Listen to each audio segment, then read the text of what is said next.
Should we get started, Kevin?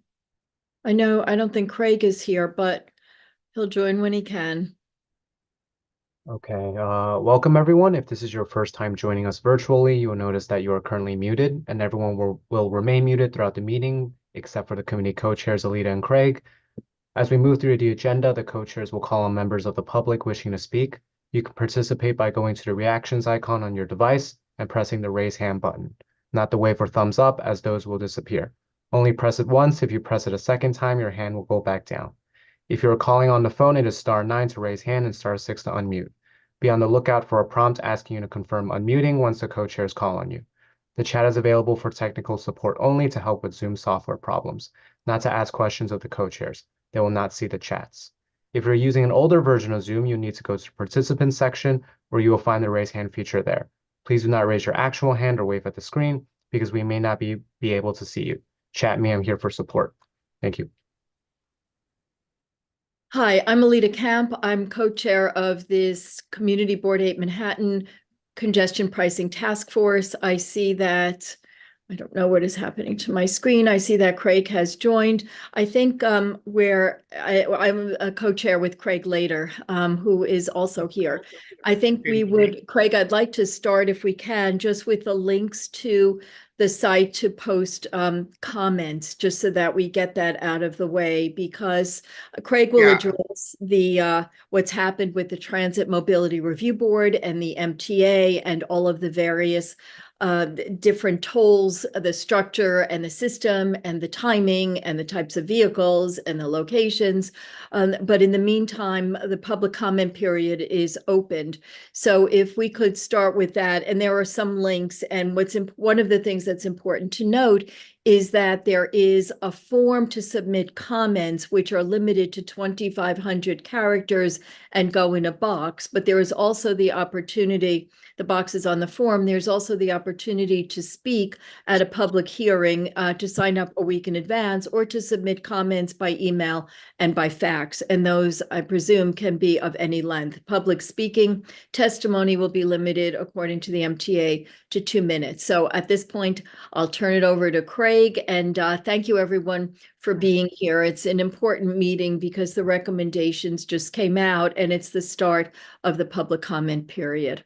Thank you. And thank you very much, Kevin. Craig, hi. sure. Hi, and thank you, Alita, for that introduction. And I was actually going to ask Kevin if you could allow me to screen share, because I threw together a presentation that, wait, The although now, option, the option is available now.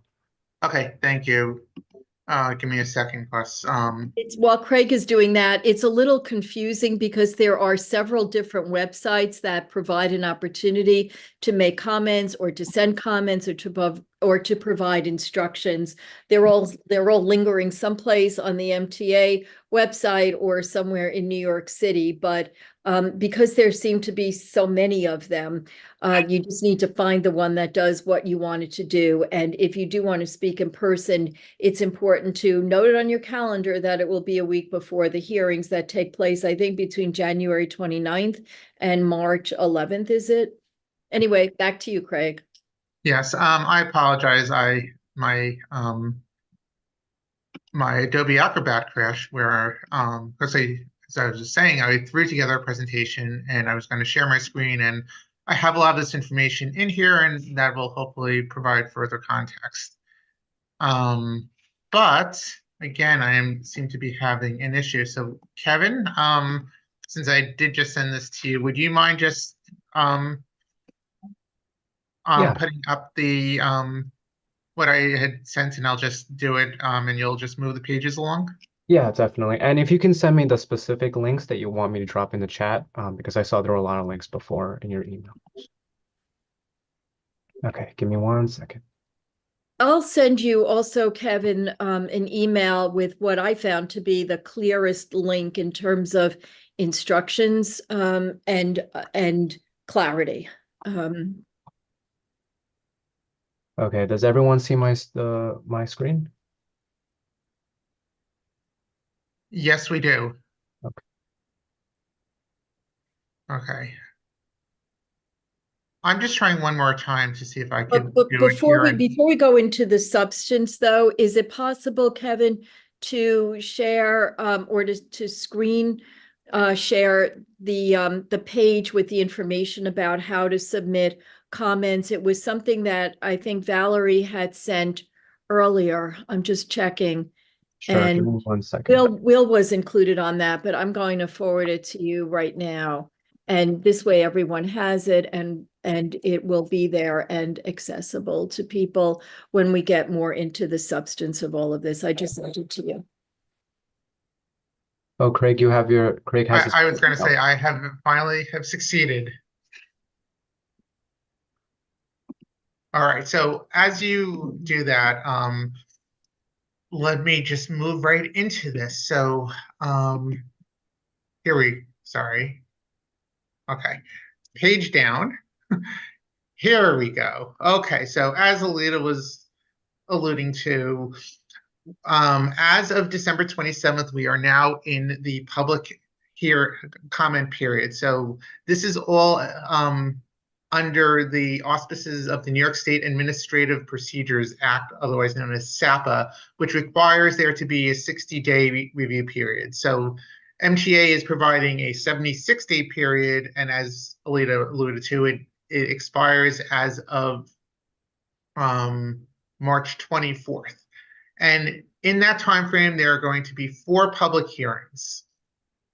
One on February 29th, one on March 1st, and 2 on March 4th. Those are going to be done in a hybrid format. So anyone who is really motivated can go down to 2 Broadway and participate in person. You may also want to just do it remotely via Zoom. They will be making the links available 1 week prior to the meeting date. So you'll have to go back to the MTA website in order to be able to register to speak at these public hearings via Zoom. Each speaker will get 2 minutes to be able to speak. And if you are unable to register online, there is a phone number that I've listed here in which you can call to ask to be able to register to speak, or if you need additional accommodations. And if you don't wish to speak but just wish to watch the presentation, you'll be able to do so on the MTA's YouTube channel and the project website. And I've linked to that here, and Kevin will post this presentation so people can access it through that as well. So then for those who do not plan on attending the public sessions, there are other methods in which you will be able to comment. And again, those deadline, any comments must be submitted by March 11th. So you can do it by email at cbdtp.feedback@mtabt.org. Then there is the online comment form that I think Alita mentioned. Just before Warren, that does have a 2,500 character maximum. So if you do want to write a novel, you may not want to try to do it on their online form. You could also just send comments via traditional US mail. You can call in and provide audio comments. I assume that would lead to a voicemail. Or you could fax comments for anyone who still uses fax machines. And according to the MTA website, all comments are going to be reviewed no matter what form they come in. All right, so let me move on to a status update. So a lot has happened since we last had our meeting back in November. So the long-awaited Traffic Mobility Review Board did issue its report on November 30th. This does include a link to that presentation as well. A week later, they presented their recommendations to the MTA board, at which time the board voted 9-1 in favor of initiating this New York State Administrative Procedures Act process. So that was essentially the trigger to begin the 60-day review, but in actuality, it did not begin until December 27th. So that will go on, as I mentioned, through March 11th, after which point the MTA will then consider all comments and make any necessary revisions to the proposed tolls and policies. And they are at this point expecting to vote on the final plan in April 2024, which based on their internal process would result in a June 2024 implementation date. That is something that Janno Lieber, the MTA chairman, has mentioned. I believe he said late June 2024. I'd like to So, just mention, if I may, that the MTA board vote on the TMRB presentation, which occurred on December 6th, is available on YouTube. It says it's 4 hours, but it's really not. There's a lot of what a bus operator does, for instance, that follows it and is included within that 4 hours. But it's useful for explanations of how people feel about the recommendations from the TMRB, and David Mack, who was a member or is on the MTA board, and his comments for those of you who may oppose congestion pricing. So there are comments in both directions, primarily in favor of it, but it is useful to listen to it. Thank you. right, David Mack is the MTA board representative from Nassau County, and he was the one lone no vote. Well, all right. So the other we didn't have a representative from the island of Manhattan on the TMRB as we. No. This wasn't the TMRB. This was the MTA. I know, but they were the ones making the recommendation. So, in any event, let's just proceed. Thank you. Yeah. So lurking in the background, though, are these two New Jersey-based lawsuits that have yet to be settled. And Janno Lieber has mentioned in interviews that can and perhaps will impact implementation. But they being the MTA, they are negotiating with the plaintiffs of these lawsuits. So as he put it, he did not want to provide any information because the first rule of negotiating is to not make any public comments about it. So that's all he mentioned about that. And we'll see how that plays out. There is another lawsuit that was filed by an individual who lives in Battery Park City, who claimed that the environmental assessment was not thorough enough in terms of studying the impacts of that neighborhood.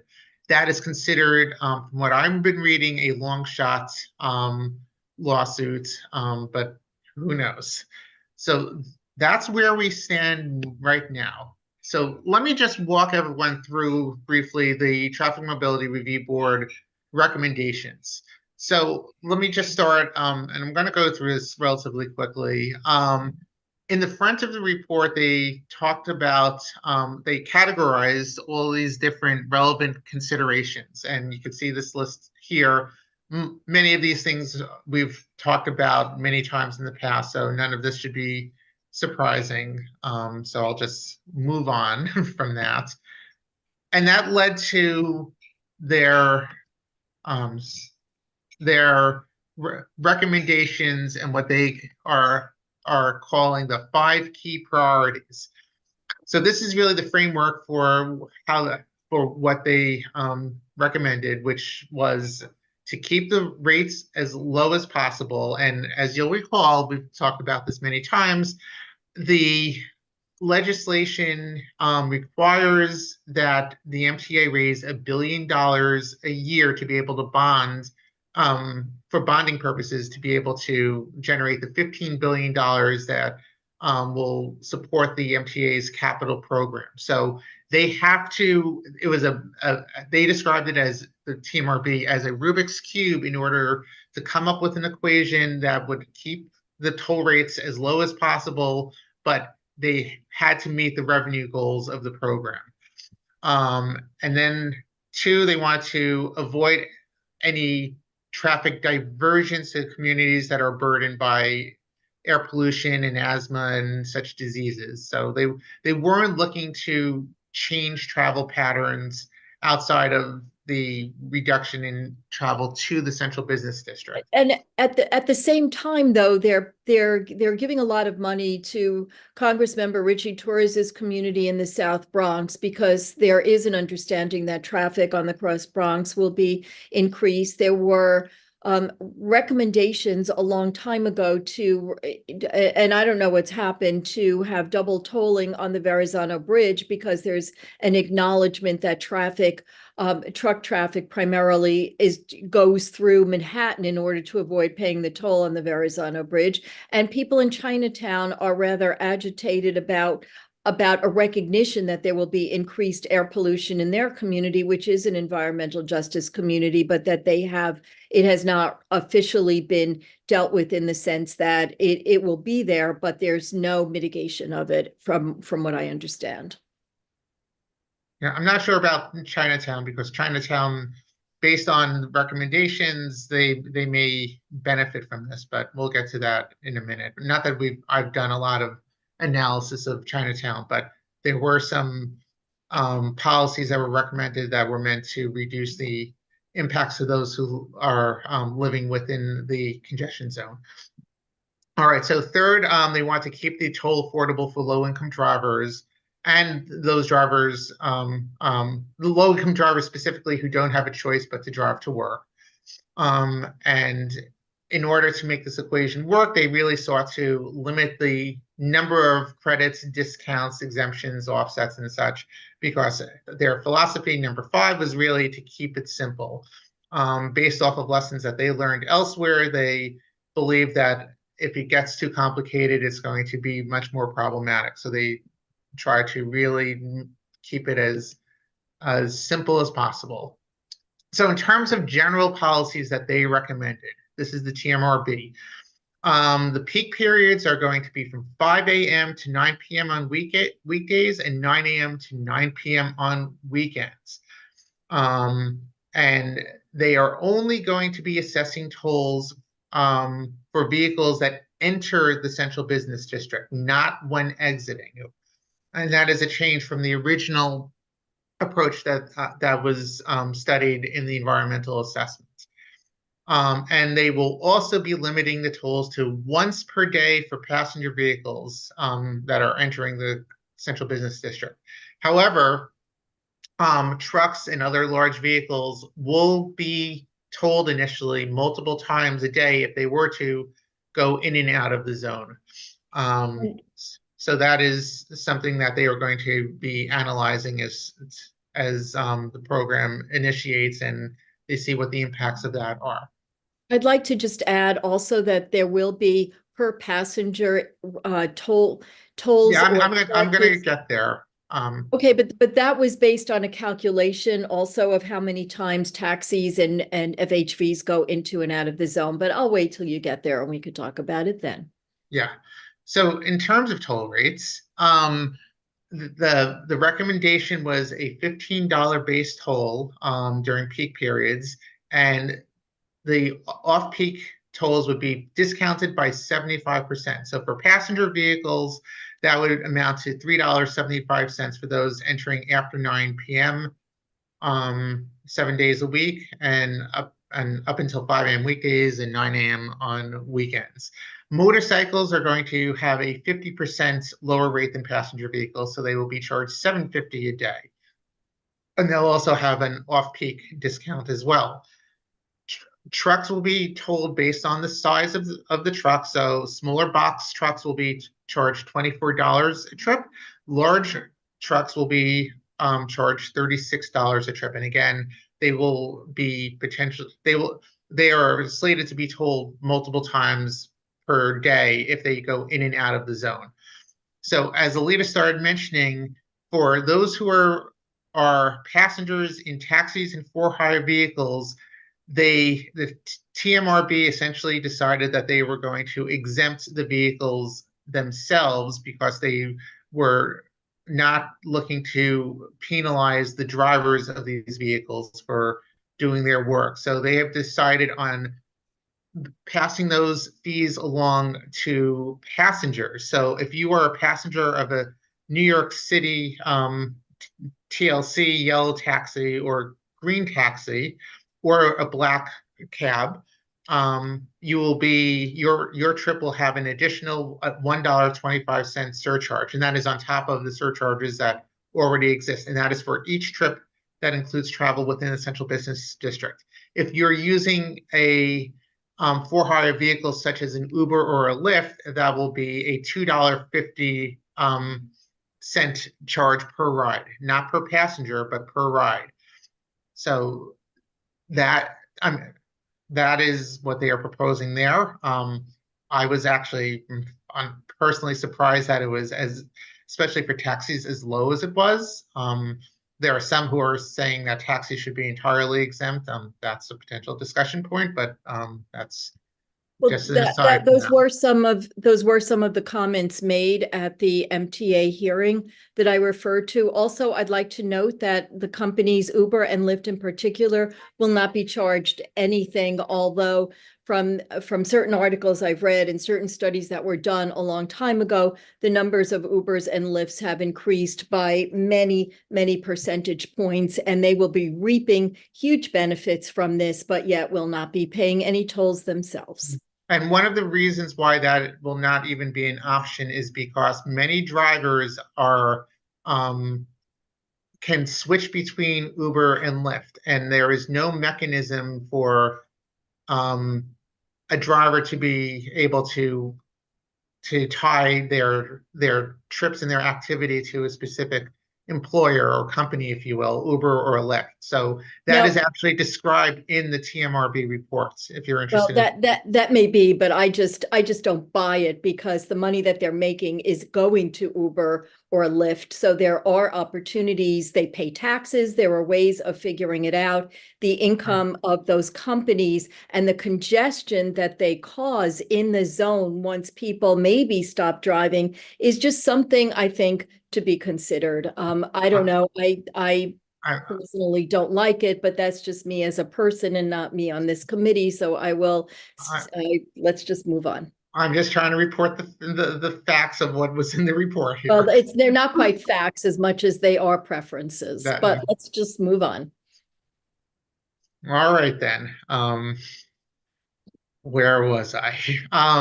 So the recommendations in terms of how to treat vehicles that are already crossing other tolled bridges and tunnels, this is actually interesting and something that hasn't really been reported that much in the days since the MTA proposal came out.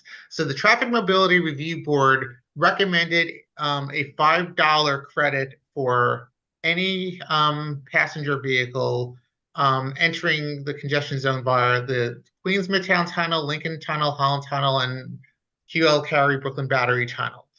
And the MTA in their official proposal actually is proposing a smaller credit, $2.50 for those entering via their facilities, the Queens Midtown Tunnel and the Brooklyn Battery Tunnel, and the $5 offset would only be applicable to the Lincoln and Holland tunnels. So that would mean for those who are entering via the Lincoln and Holland tunnels, which the tolls are higher than they are, significantly higher than they are on the East River side, that if someone were to, I forget what the price is, like if the price were $15 to cross, and I know that's not the exact number, via the Lincoln Holland tunnel, and then you're charged the $15 as a passenger vehicle, that's $30, but you'll get a $5 credit. So you'd essentially be still paying the $15 Port Authority toll, and then instead of $15, it would be $10 for the congestion pricing fee. If you're doing it by the East River tolls, it would only be $2.50 credit for passenger vehicles. And then there are same logic applies for the credits for motorcycles and trucks and buses as well. I think that there was a difference with school buses. Maybe I'm wrong about this, but public school buses, either from other parts of the city or the suburbs versus private school buses versus charter buses that move sports teams around, for instance. I know there was concern expressed by a member of the MTA board who's also a Parents Association member, and talked about budgets and how having to pay for field trips, for instance, might have an impact on school budgets and opportunities for kids to take trips that go into the zone. So I don't know. I just thought that there was a difference, but I guess Right. So in terms of buses, the TMRB said that commuter buses, so any bus company that is essentially a form of public transportation in conjunction with a government agency, they will be exempted from the toll, but all other buses, which include school buses and charter buses and tour buses, will be subject to the congestion tolls. And they explained that the reason that they can't even consider exempting school buses is because in many instances, those school buses, you cannot differentiate between the types of trips that school buses are taking. And in many instances, they're doing non-school related trips, whether they're being used for charter purposes or for different different types of groups that just require those types of buses. You can't really differentiate them. So the only ones that they are going to be providing that exemption to is going to be a commuter bus. All right, more discounts and credits and exemptions recommendations. So low-income commuters, and the TMRB reduced the threshold of to be defined as those having a household income under $50,000 should receive a 50% discount on tolls starting on their 11th trip in a calendar month. So first 10 trips, you get charged the normal toll, and then the 11th trip onwards, you would be charged half the amount. And then as required by the enacting law, the 2019 Budget Act, qualifying vehicles transporting persons with disabilities. So that means those who have government issued disability license plates or disability license plates, and those that are owned by organizations that provide transportation to such populations are mandated to be exempted from the toll. So that's no different than what the state had called for. They made a conscious decision not to provide an exemption to most government fleet vehicles, except for those that are doing essential public works activities. So street cleaners and sanitation trucks and DOT trucks, for example, those that are actually providing services. And then, as we talked about before, drivers of for-hire vehicles in New York City taxis will be exempted.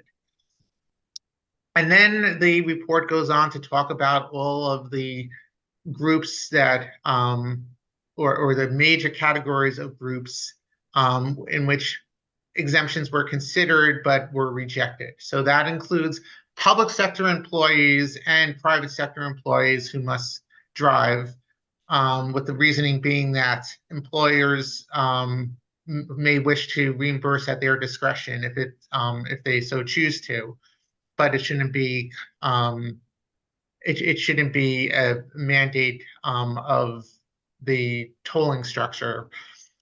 Those who live in the central business district in the toll zone, and they were provided with some additional accommodations, such as I mentioned, that if they were driving entirely within the zone, they're not going to be charged a toll. They're only going to be charged when they enter the zone.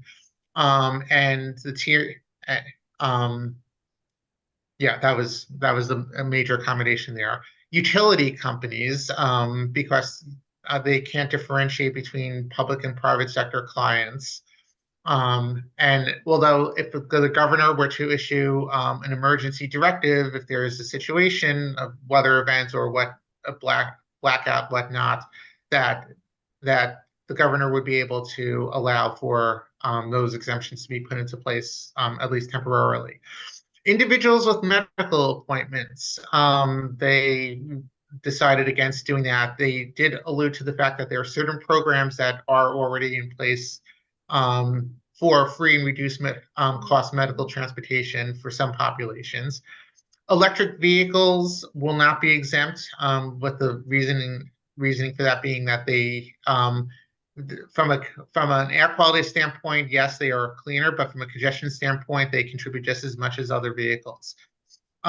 Individuals with autoimmune disorders or other serious medical conditions, I found this really interesting as well. They alluded to the fact that these groups are exempted in London, but London also has a much different nationalized system of insurance, and there are ways to be able to tie back vehicles to the owners to the specific conditions that they may have, and the United States does not have such programs in place. All right, so that was the Traffic Mobility Review Board proposal. So as I mentioned, they presented to the MTA board, and then when the MTA public comment period began, they provided the official proposed fees. So as I mentioned, they largely align with the Traffic Mobility Review Board, but there were some exceptions. One, as I mentioned, the lower toll credits for those entering via the Queens Midtown Tunnel and Hugh Carey Brooklyn Battery Tunnel versus the Lincoln and Holland tunnels. There will also be significantly higher toll rates, or at least they're proposed right now, for those who don't use E-ZPass. So if you are paying $15 as an E-ZPass user to enter the zone, if you don't have E-ZPass, you'd be paying $22.50 during peak hours. And that applies to all classes of vehicles as well.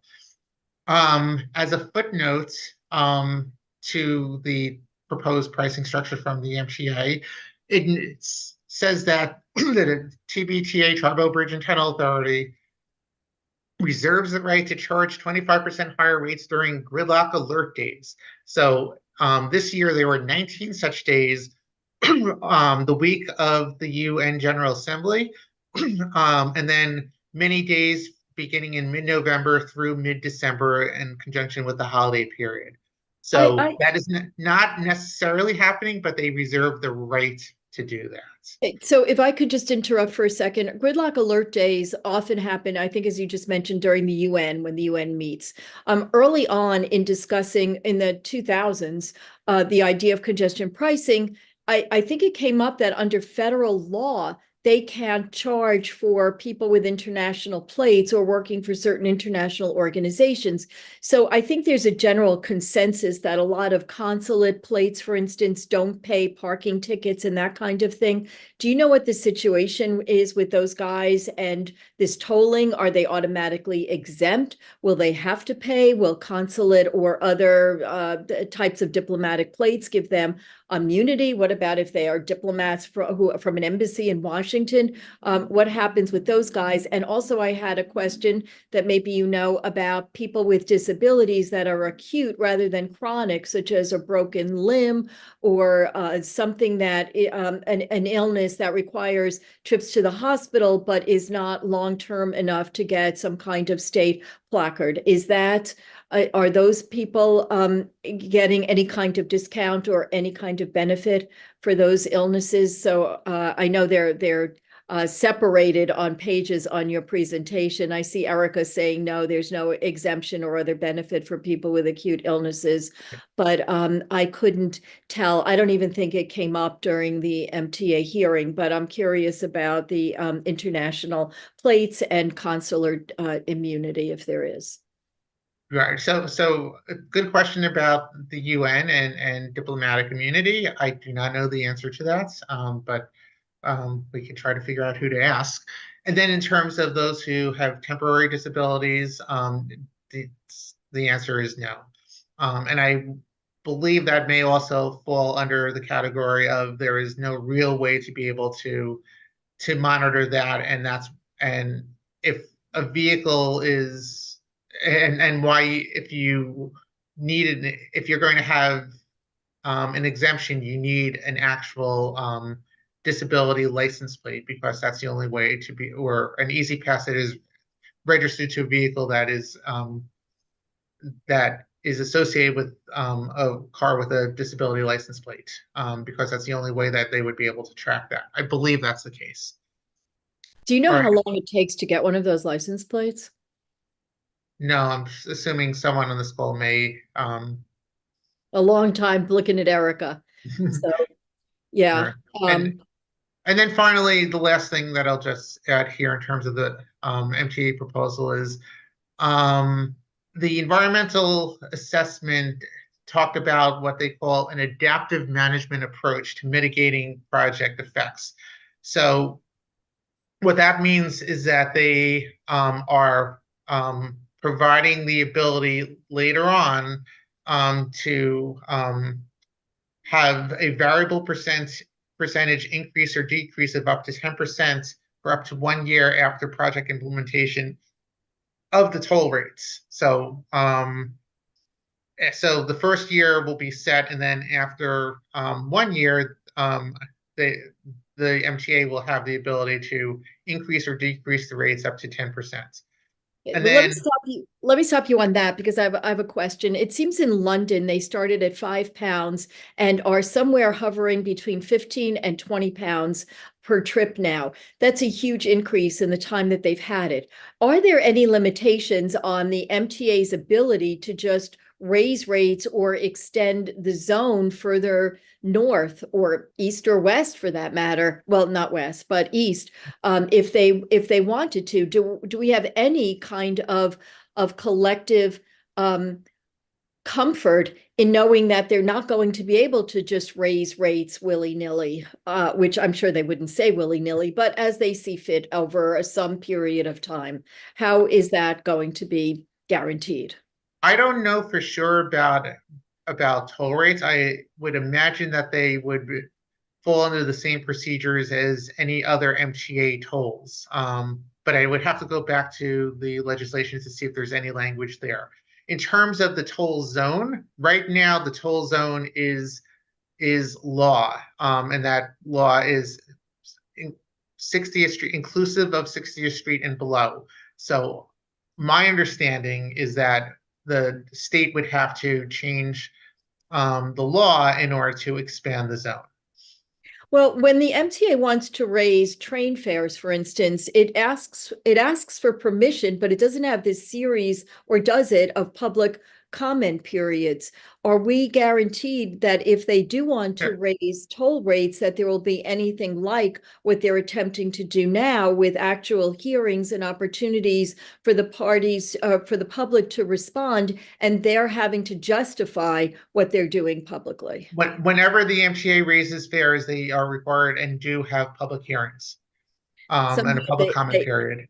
Maybe people, I know I do. I just assume it's a done deal, so I never bother to say anything. But that rate increase in London, where things have gone maybe swimmingly compared to what might be anticipated here, but that's either an offline or another time discussion. I don't know. It's if they don't have to justify it, and if they don't have a board making policy recommendations about increases, will they increase it across the board? Will they increase it for large trucks, small trucks, motorcycles, electric cars, hybrid cars, regular cars? There are all so many different scenarios here that it's just a question, I guess, that might be worth asking at some point. Yeah. But please continue. Yeah, okay. I'm pretty much done. And the last category in terms of adaptive management, the adaptive management approach, was that there are no daily caps proposed for certain groups, as we talked about before, but that may be subject to change as well. So that is something that I guess will be looked at as implementation occurs. So there is a link to right here to the proposed toll structure. I've put it in here. It's a little hard to read. If you were to pull up this presentation, you'd be able to zoom in and see it. But this is essentially the document, though I did cut out the footnotes. So that is everything. That is all the news that is fit to print. And I guess happy to take any comments. I don't know if we Wait, have any wait, elected Craig, officials or elected official reps yeah, on the call, but we should yeah, obviously prioritize them. because Representative Assemblymember Seawright has a staff member here, and the Borough President's Office, I see, has at least one person here. So if either elected official rep would like to address any of this or stuff that wasn't covered now, please just raise your virtual hand, and we'd love to hear from you.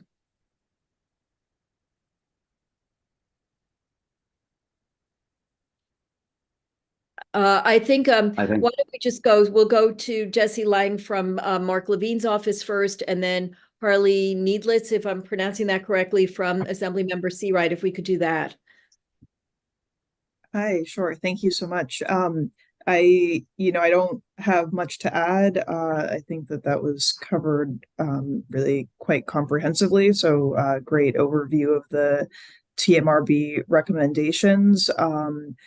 And we're really happy that you're getting the word out about the comment period that is going on until March 11th.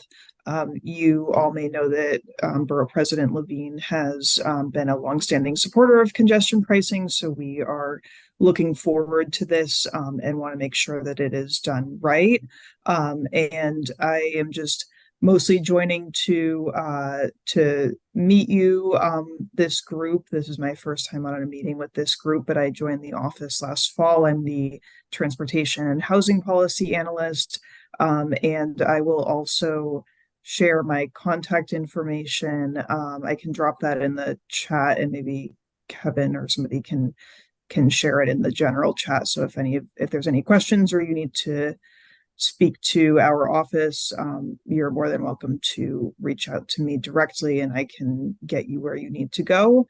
And also, if there are specific questions for the MTA, then we can help coordinate that as well if needed.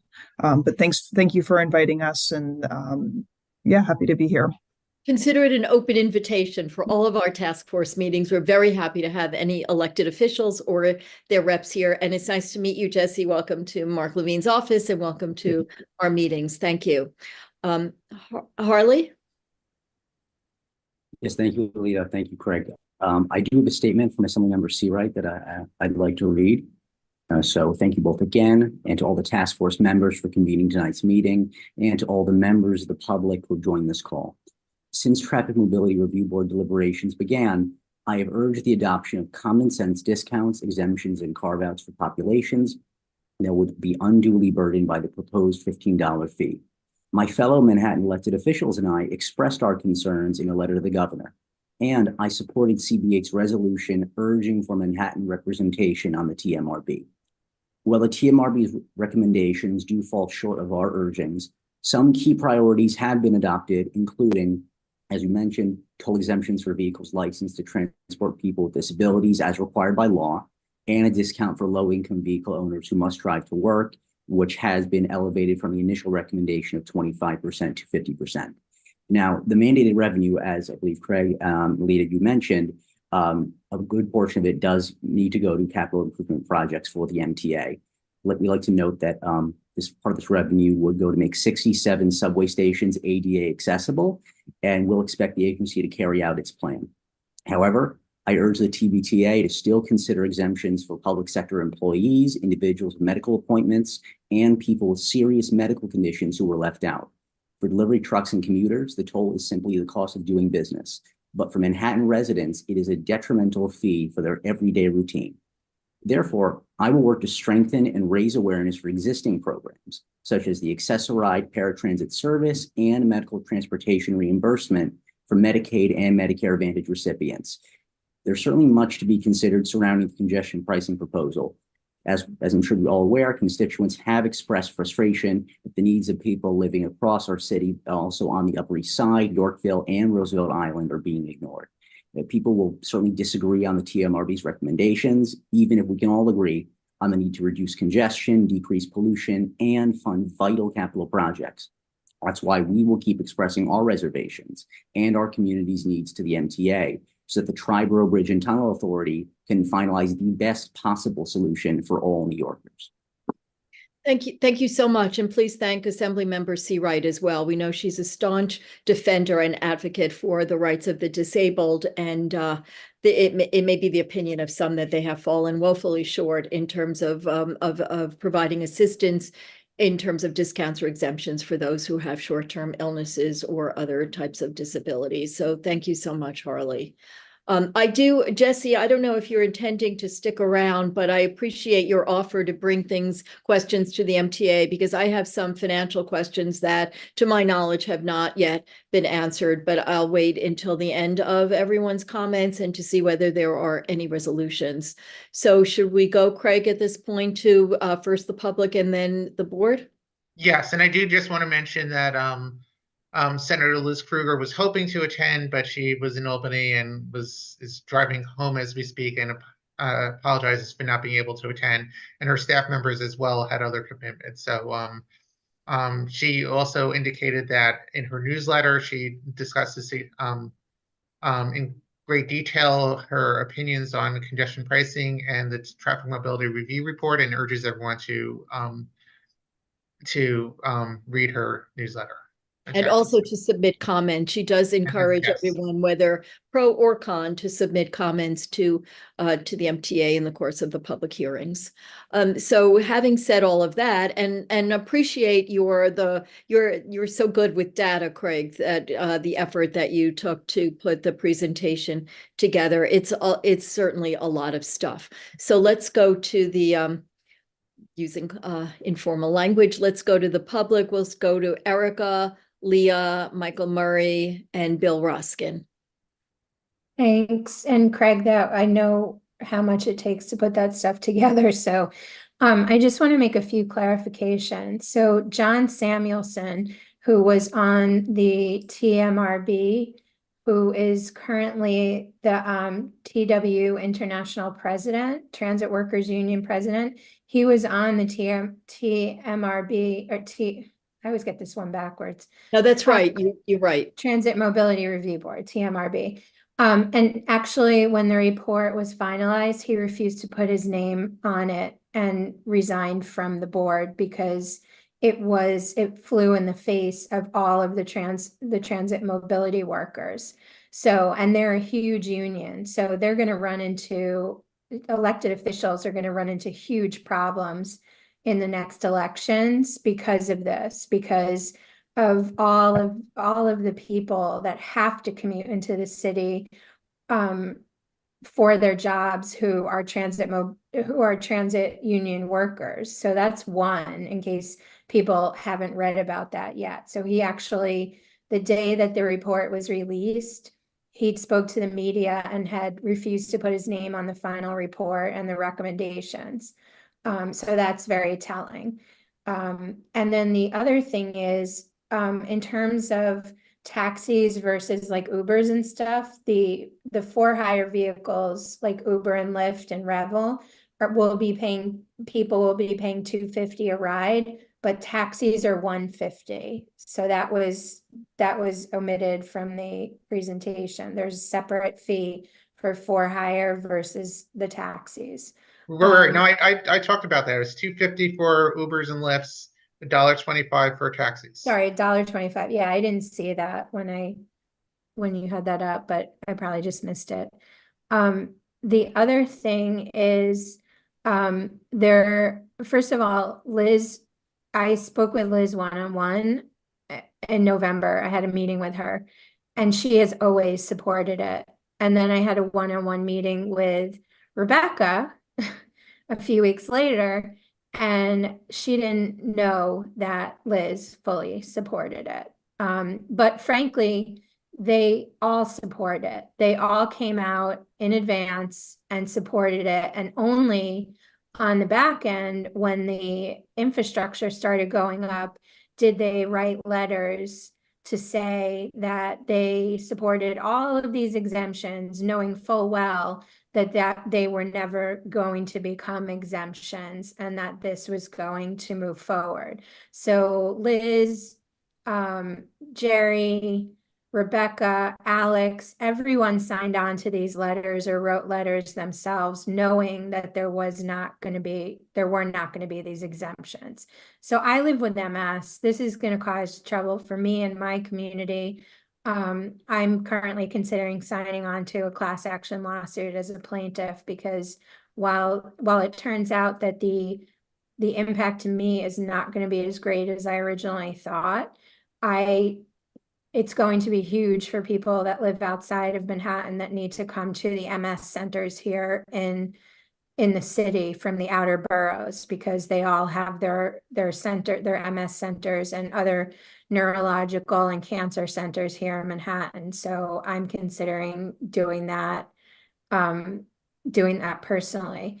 But the fact of the matter is there's no lockbox on this. There's nothing to say that the MTA, and we know this is going to happen. We know in the first year, especially with the fact that interest rates are so much higher now than when they proposed what they need, when they did the analysis of the 1 billion, and that it was explained to me recently that 1 billion actually includes the notion that there'll be potentially less cars on the road as a result. So that's one. They're not going to make their projections each year. So we know after the first year, the money's going to increase, and then the street that it's affected is going to increase. That's foreseeable. That I don't foresee any difference to that. The other thing is with London, the new policies they're putting into place is removing, to Craig's point, hybrid and electric vehicles, because so many people own them now. But people cannot. I was a frequent visitor professionally and personally to London when this went into effect. London put over 300 buses on the road before this actually went into effect there. One. Two, they have 900,000 people basically that live in London proper, let alone the district that they put this toll on. So it's not apples to apples by any stretch. And many years after, if you read about it, they're realizing that it didn't end up being what they thought it was going to be in terms of reducing traffic and bringing in revenue for the city. So the fact that the MTA and our elected officials keep citing London as a gold standard, it's just not. You can read about it any day of the week. So it's just going to negatively impact us. And I will go to the grave saying this, that if you went to Westchester and you told people that you were going to draw a 2-mile ring around their house and they were going to have to pay a toll to come in and out to go to their house, this would not be happening. Full stop. So I like Alita, I've done an extremely deep dive on this. I've been to most of the MTA board meetings along with the TLC and the taxi drivers. So I've been there in person. And it's important for people to absolutely write in about this, because it's going to harm Manhattan in innumerable ways, in ways that we're not even thinking about at this point. And the MTA gets to do whatever they want to do, whenever they want to do it. And they've proven that to us for decades. So I don't know how much more to say about it. There was someone at that MTA hearing, I'm terrible at names, who did mention that it's worth 20% less now, the money going to the MTA through congestion pricing, because of the increase in interest rates. Right. And that's one of the financial questions that I have, if Jesse could help get an answer from the MTA. But again, more details to come. It's par for the course with the MTA that any initiative that they're implementing is a failure before it started. Thank you so much, Erica. Thank you. Let's go to Leah, and then we'll see who else has a hand up at that point. Thanks, Leah. Thank you very much. Is there any inkling in what's come out so far that the powers that be have a plan for what's going to happen on the Upper East Side and I suppose the West Side in terms of people coming in over the George and the Triborough and parking on our streets or flooding our garages and then taking the subway the rest of the way? because that is going to happen. And I mean, I don't know that there's any plan to have resident parking or any other plan. On this community board has raised the issue of residential parking permits. I think that's something that the Transportation Committee, Craig, since you co-chair that, you may have a sense of when that might occur, of having experts or people from other jurisdictions who do have residential parking permits. The other thing is there was no environmental impact statement done. They saw that there was, or believed that there was no need for it, which is an issue in, I think, at least one of the lawsuits. But their environmental assessments suggest that there will not be a negative impact in the community. This is all based on 2019 data, but that there will not be an impact on the community of people searching around for parking spaces here, and then taking the subway from close to the zone. Correct me if I'm wrong, Craig. One other thing that they did in London was provide 8,000 parking spaces for cars prior to the implementation of their congestion pricing, with the idea that people will want to park someplace in order to be able to take public transportation. Yeah. So pretty much, yes, that is the case. The environmental assessment did analyze expected impacts, and their finding was that there was unlikely to be an influx of people who are crossing via other locations entering our district and then parking short of the congestion pricing zone.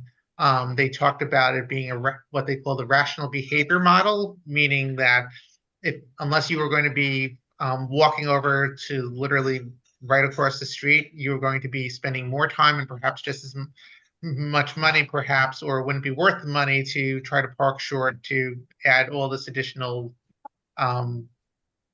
difficulty in terms of your commute. We'll see what happens. Just as an aside, in terms of just the environmental impact statement versus environmental assessment, the federal requirements for environmental review require an environmental assessment be done, and if the determinations are that there are going to be significant adverse impacts, then it would trigger the need for an environmental impact statement, and that is not necessary as a result of the FONSI, the finding of no significant impact that resulted from that process. And in terms of residential parking, that is something that this board has expressed some interest in, and the Transportation Committee is going to be holding discussions on it in the future. We are aiming to have this discussion, or at least some portion of the discussion, in February. I do have a preliminary commitment from officials from another large city that operates a residential parking program in a densely populated community city similar to New York, but I don't want to make any promises. Well, the whistle on, give away any secrets. I could speak about Los Angeles, which has lots of residential parking permit issues, because I lived there for way too long a time, in my opinion. I'd like to ask you, Leah, we know Erica lives within our community. If all of the people from the public could just identify whether you live in community. Yeah, I live in the community.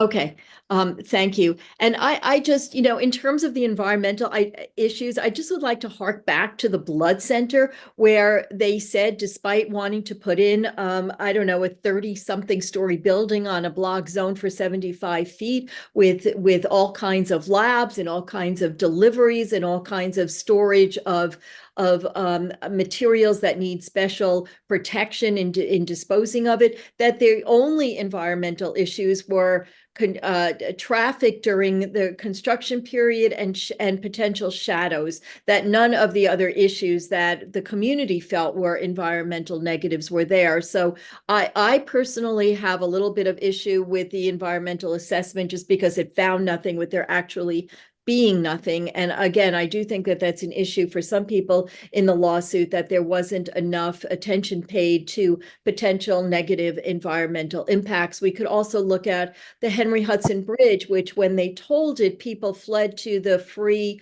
Broadway bridge going over from the Bronx to Manhattan. And now they're exempting or plan to exempt residents of the Bronx from having to pay the toll on the Henry Hudson Bridge to relieve congestion on the Broadway bridge. So human behavior seems to look for the cheapest way around, which is why Richie Torres is suspecting there will be a massive influx of pollution from congestion on the Cross Bronx and in other parts of the community.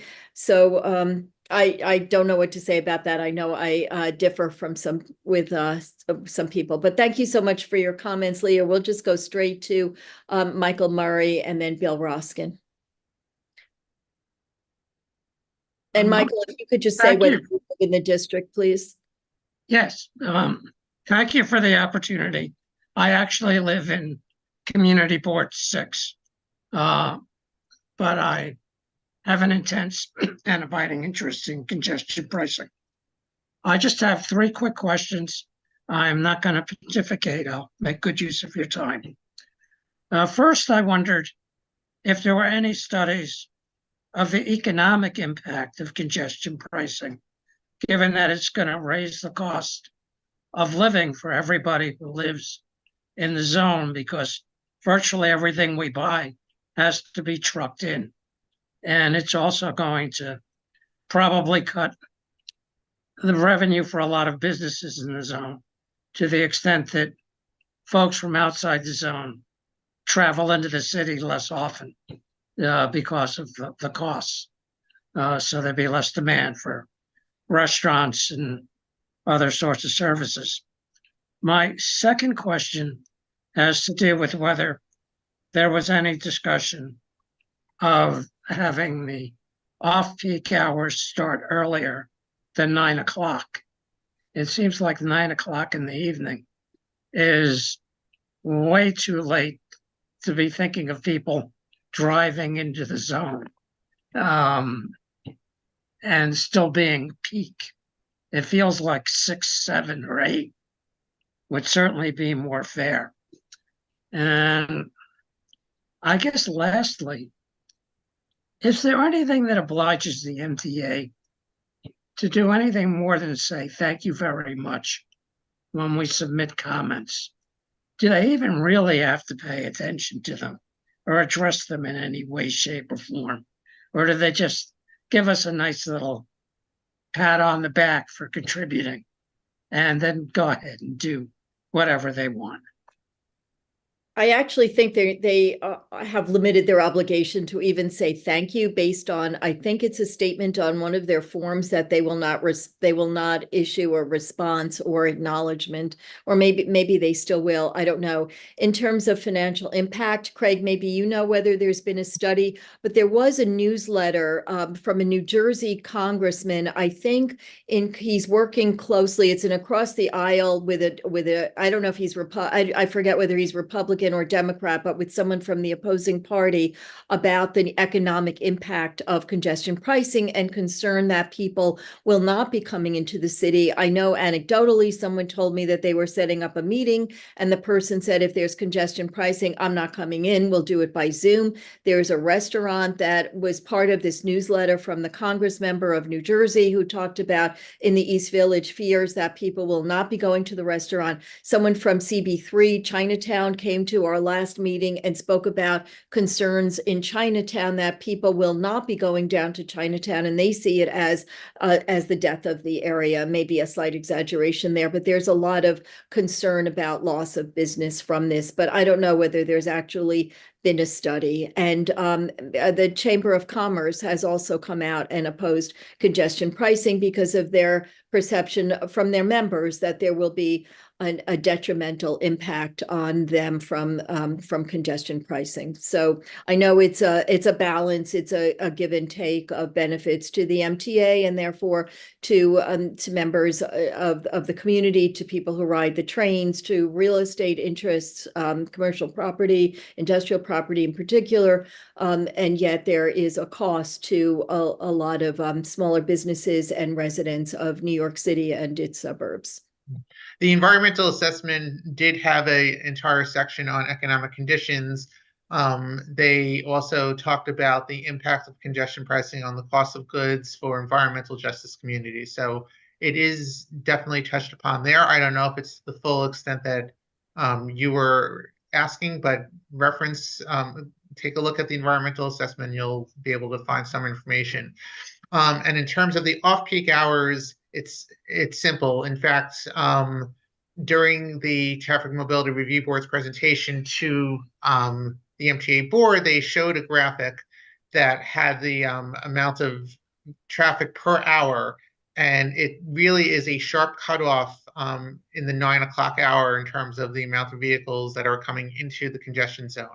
So the idea is to try to shift traffic to those times, and there is also at the same time in the morning, or along the same lines in the morning, there's a huge jump between 5 a.m. and 6 a.m. So they would not have been able to have the same impact, and if they were to expand the extent of the off-peak hours, they would have to balance that off with perhaps higher base fares as well. So that's how they settled on the 9 p.m. to 5 a.m. weekdays, 9 a.m. to 9 p.m. weekend timeframes. It was really just based off of the data. Can I get one quick last comment, please? Sure.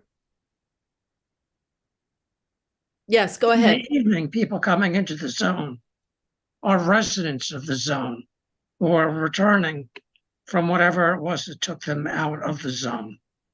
And while that may be a bunch of people coming in to the zone in the evening, they're not the people who are really contributing to congestion in the zone during the day. In fact, they make it easier for others by actually leaving the zone.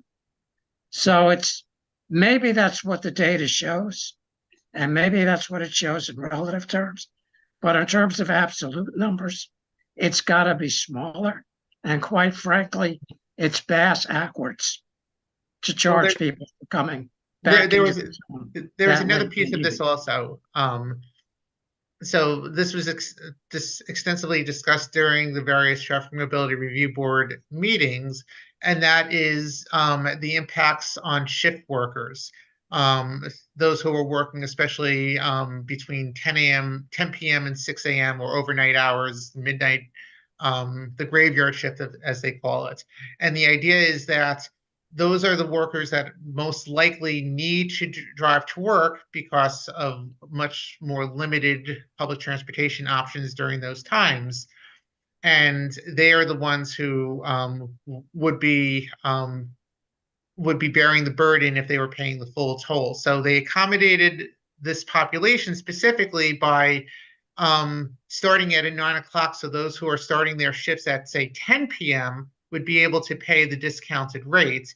And they also, this is part of the philosophy behind only charging in one direction when entering as opposed to when leaving, because many of those shift workers, if they were being charged upon exiting in the morning, they would be charged the higher rate. So that was a major factor in the hours that were considered peak versus off-peak.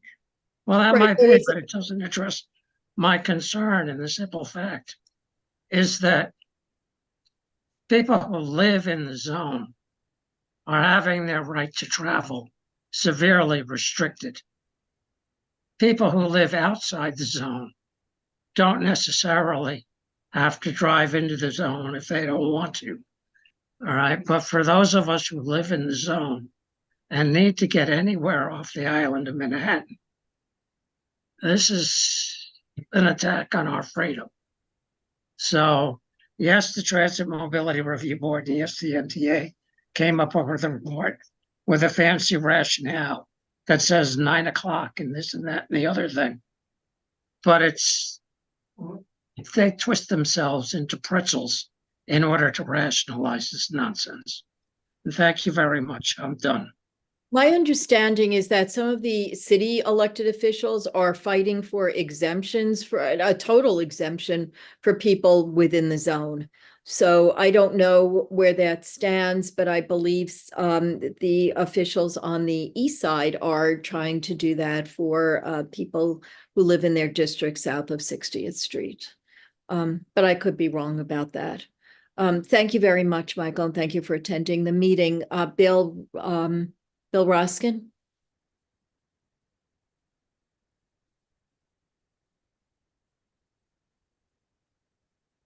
You're unmuted, Bill.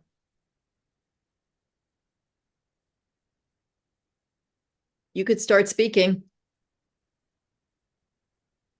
Are you having technical problems? Do you see a message saying unmute? He's unmuted, Oh, Craig. now you're unmuted. Yeah, we can't hear you, Bill. I'm sorry. Maybe try logging out and logging back in. Sometimes that fixes the issue, or see if your microphone is connected. We could come back to you if. Yeah, let's go to Diego and then we'll come back to Bill.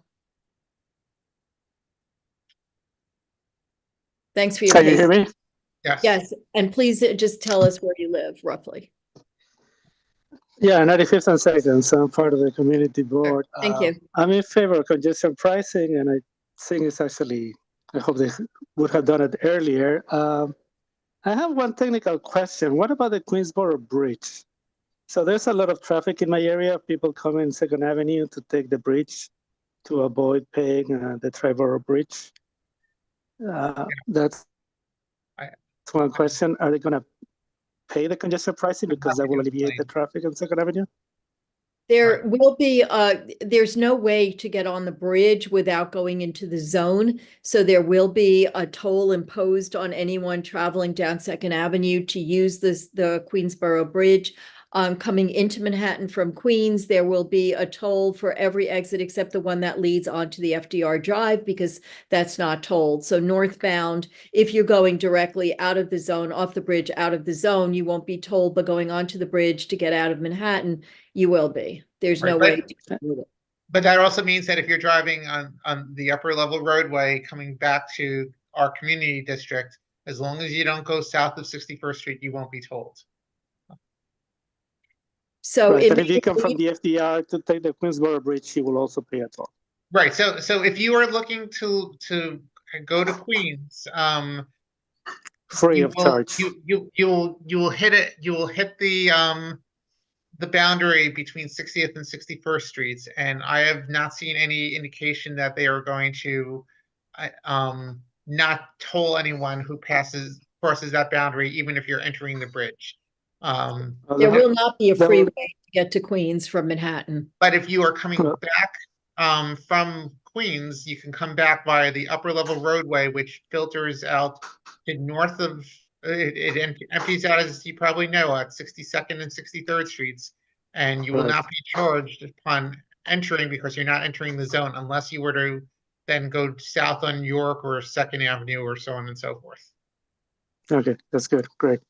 And then continuing these parking permits, I think that's revenue, if they're short of revenue.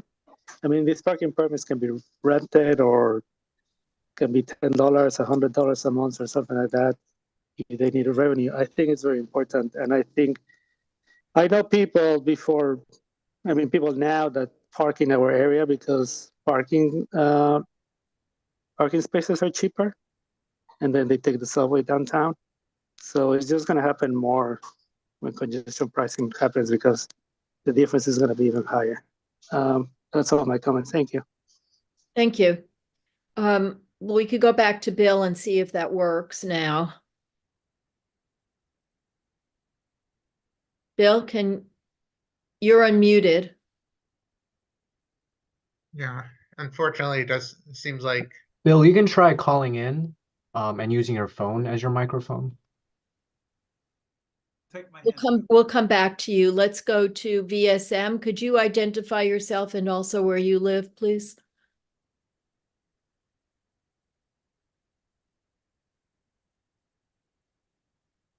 Could you thank you. It's me. It's Valerie Mason. I was just going to say, I'm like, I think I know those initials. I've never seen him that way before. Well, Valerie's the new chair starting yesterday, Monday. Hi everybody. Aye. Just a couple of comments. Yeah, I mean, I hope everyone takes advantage of the fact of putting their comments to the MTA.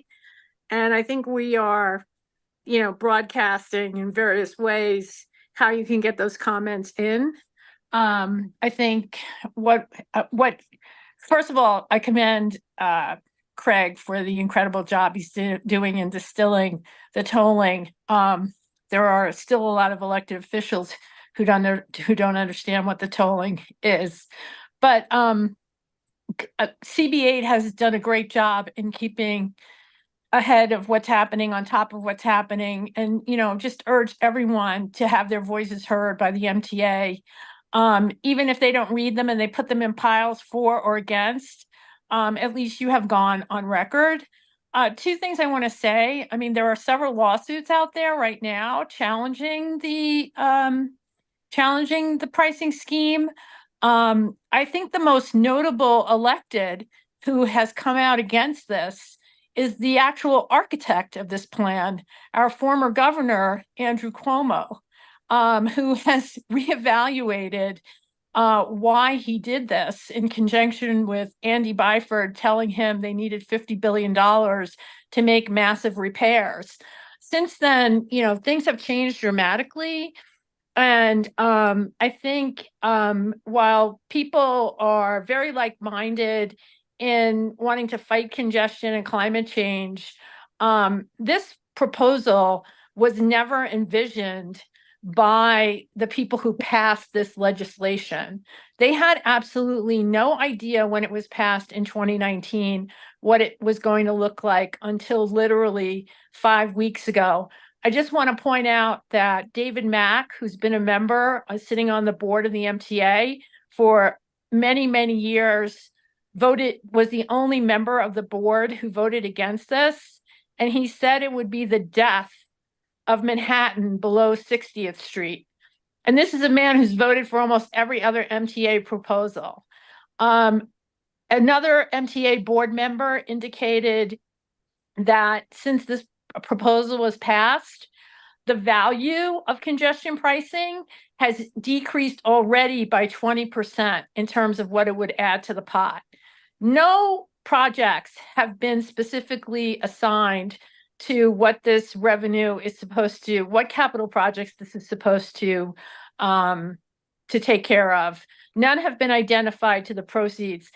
$15 billion represents less than 30% of the MTA capital budget. Where is the other money coming from? I have to say that, and Craig has done a great job in talking about the environmental assessment, but the FONSI did not look at the economic justice impacted area of the Lower East Side and didn't really take into account any of the same conditions that have been identified in the South Bronx. And I just think that for this type of project, we've waited this long for it. Why would everybody be against an environmental impact study, which is all these lawsuits are asking for, a full EIS?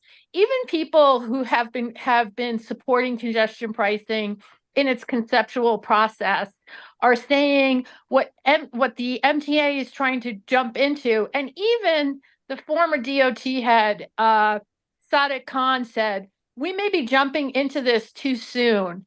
And what New York City wants to be the leader, not the example as how not to do something.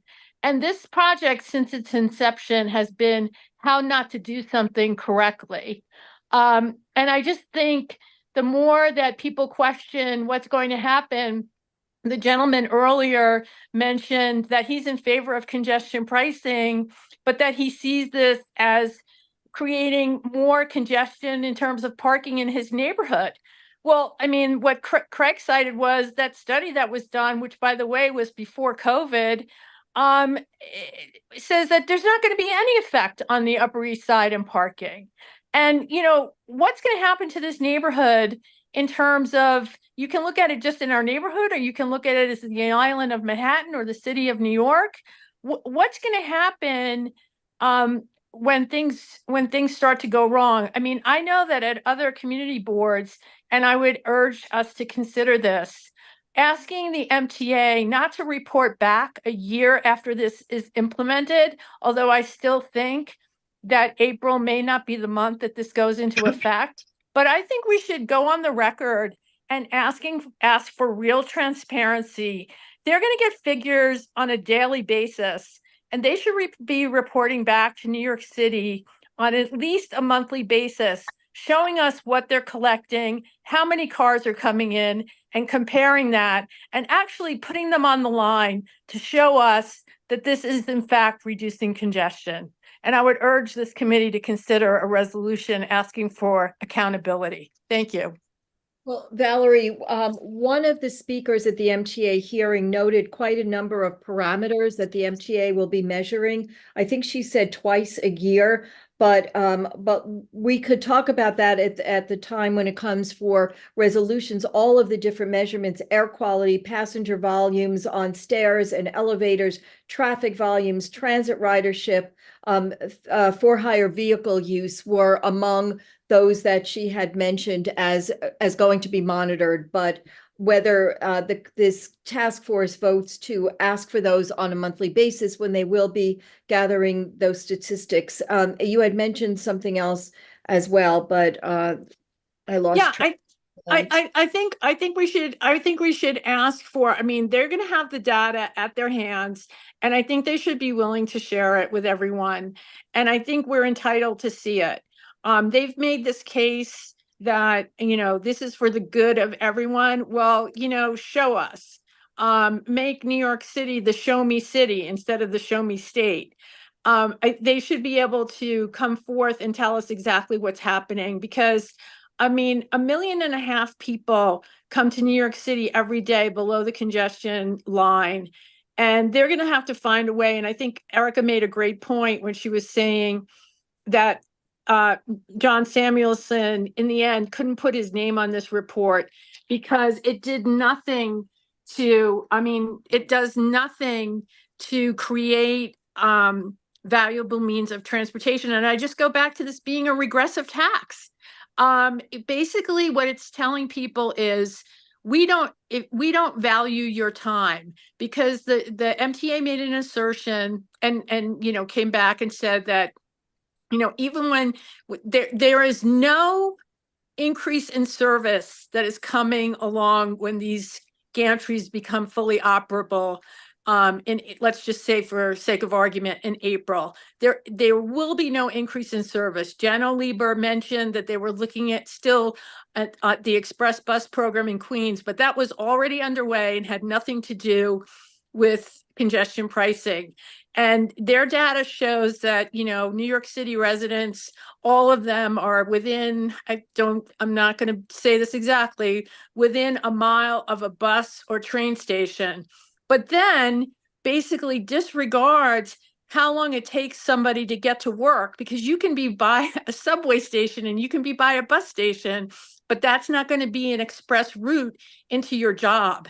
And so basically what they're saying is, we're providing you public transportation, people who can't afford this congestion charge, and you're just going to have to take 2 hours out of your day each way to get to your job, and we really don't care. And the other thing I want to say is, this is a false narrative that's being promoted, that taxi drivers and FHV vehicle drivers are being exempted from the tax. Yes, they don't have to pay the tax themselves, but what is ultimately going to happen here is a reduction in ridership overall.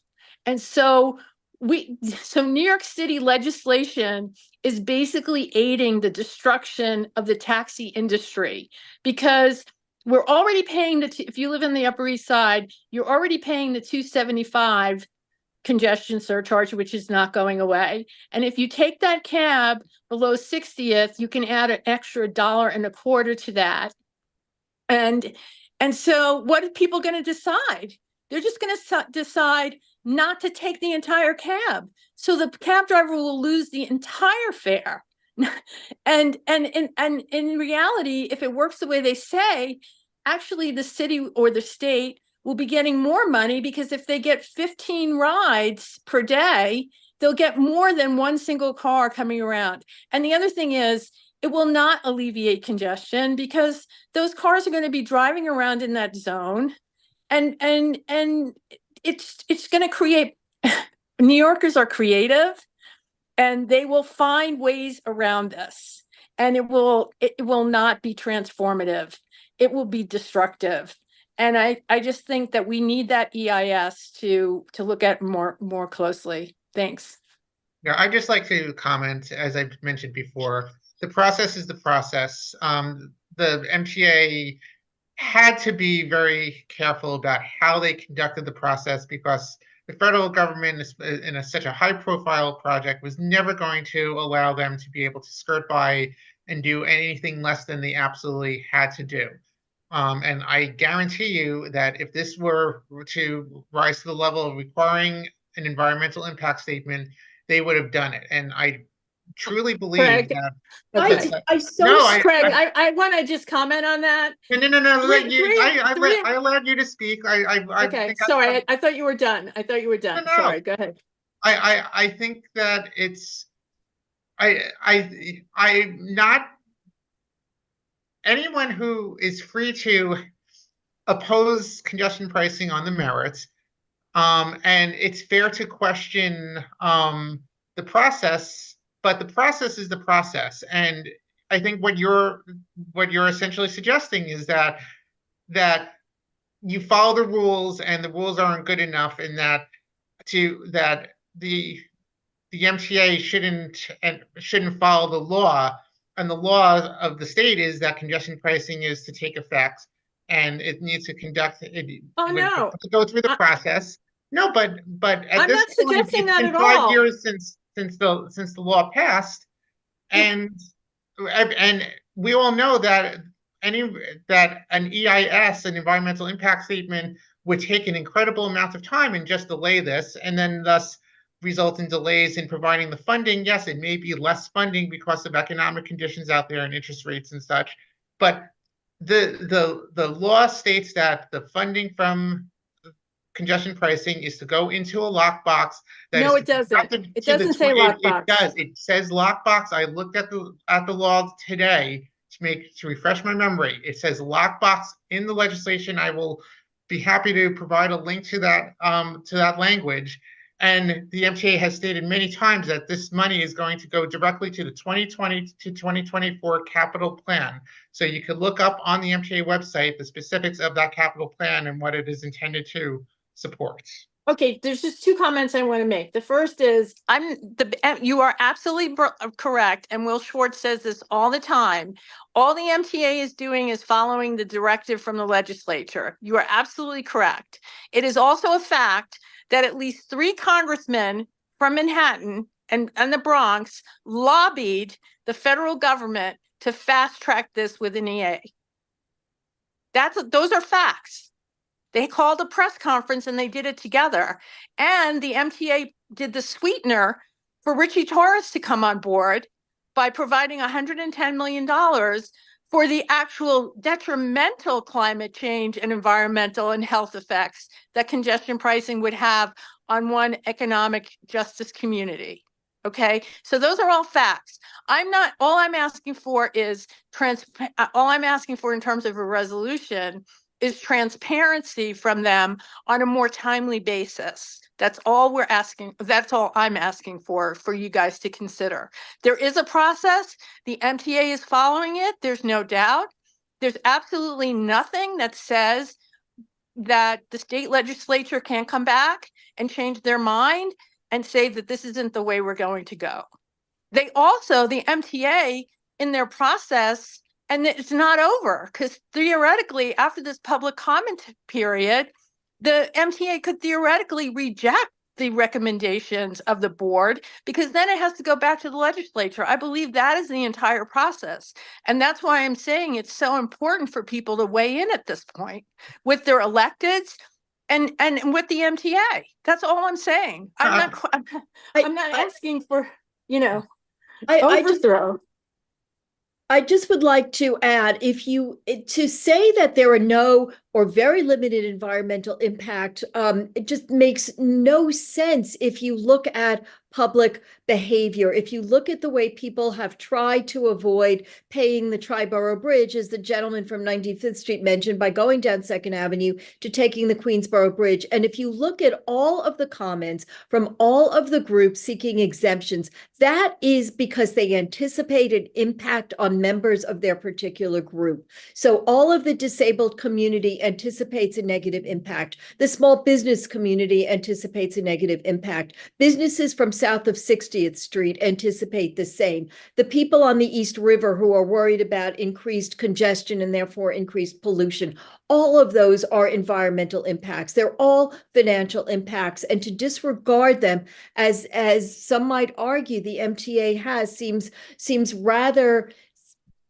lacking in detail, in finesse and transparency, and is rather opaque in what the approach is. There's a lot of money to be made here, and that's some of my financial questions as well, is how much is it going to cost to administer? What is the impact of the increase in interest rates? Nobody is addressing any of that. The administration of it by an out-of-town community and the hundreds of millions of dollars that I've read it's going to cost has not been considered. When you start adding up the amount of money that the MTA is paying this towards community in the South Bronx, when you look at what they might be offering New Jersey, which we don't know because they're being secretive, as you said, Craig, that's not how you negotiate in privacy.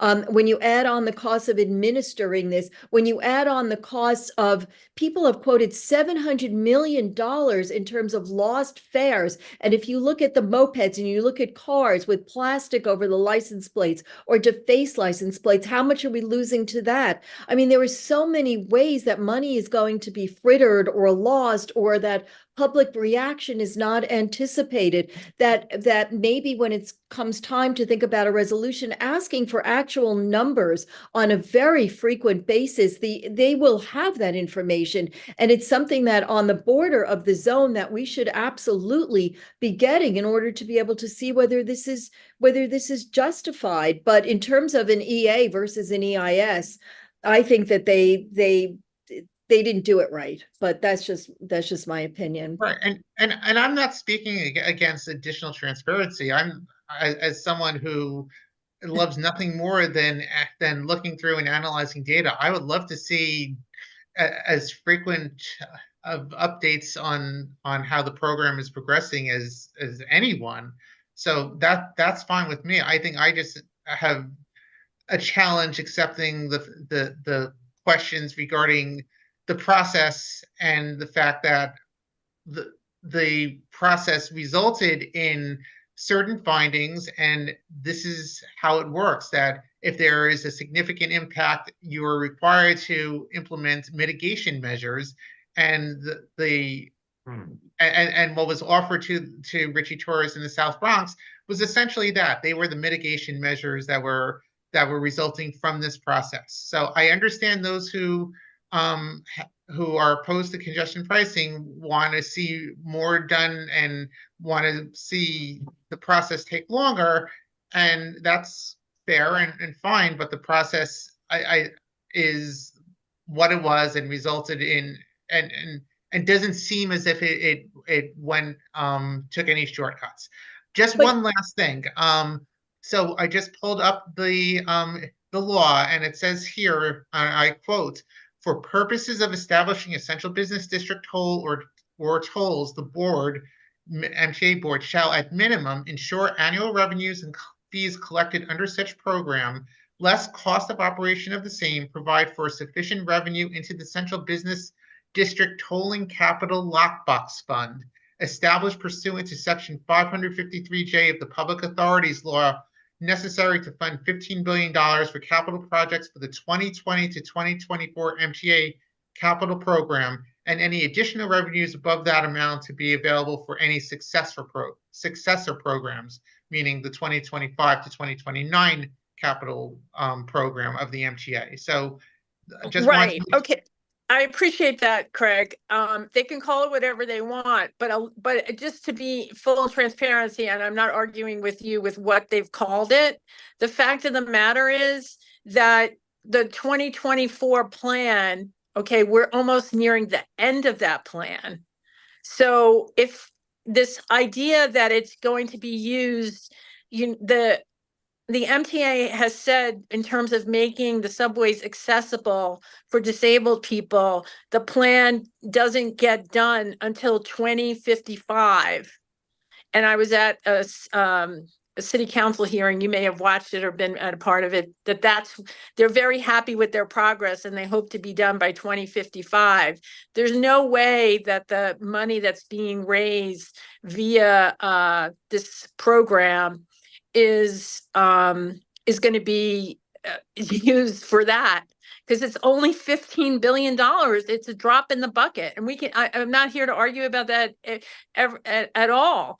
All I'm saying is that, and it's also questionable too. Well, I don't even want to get into that. All I'm saying is we haven't even had addressed the issues of, when you're talking about cars coming who want to go via Second Avenue just to get on the bridge to get off the island, that they're going to have to pay $15. If you live on 63rd Street and for whatever reason you have a car and you want to go towards Long Island, why would you expend more energy, and you can maybe translate that to more pollution to go from 63rd to the Triborough Bridge to get off the island than when you're 3 feet from the bridge? I think that we should at least ask for that as a quote unquote exemption for people who are getting off. And when Rebecca Seawright and our other electeds are looking to at least represent us in this way, I think that's another thing we can consider asking. I remember Judy asking, for the toll off to be for the entire Queensboro Bridge exit to be tolled, because she didn't want people coming into our zone to basically find free parking or whatever, even though the study says that that's not available. I'll stop after this. To me, the entire EIS, everything that was done in a pre-COVID world, and we have changed dramatically. And I just think we're trying to use a study, whether it's only a FONSI, an EA, whatever you call it, to fit in a post-COVID world. And yes, we haven't implemented this plan, but I don't see the rush, because $15 billion is a drop in the bucket. And yeah, it might make some difference, but it's not going to move the needle in terms of the infrastructure that people are seeking in terms of a public transportation system. It can't. That's why the comparisons to London make no sense. They spent 10 years upgrading their systems before they put it in place. And it's completely incomparable. Less than 100,000 people lived in their central business district. In New York City, over 700,000 people live in the district. It's just comparing apples and oranges. And I'm very much looking forward to see what comparable New York City you're going to show us. It's a really good teaser to get me to come to the next meeting to see which city this is going to be with comparable parking issues. But thank you again. I appreciate it. I'm going to turn off my mic. In terms of parking, I just also want to mention that since maybe 2022, there have been a number of parking garages around the zone that have closed. We've lost hundreds of parking spaces to development or use by schools, and that puts more pressure on on-street parking.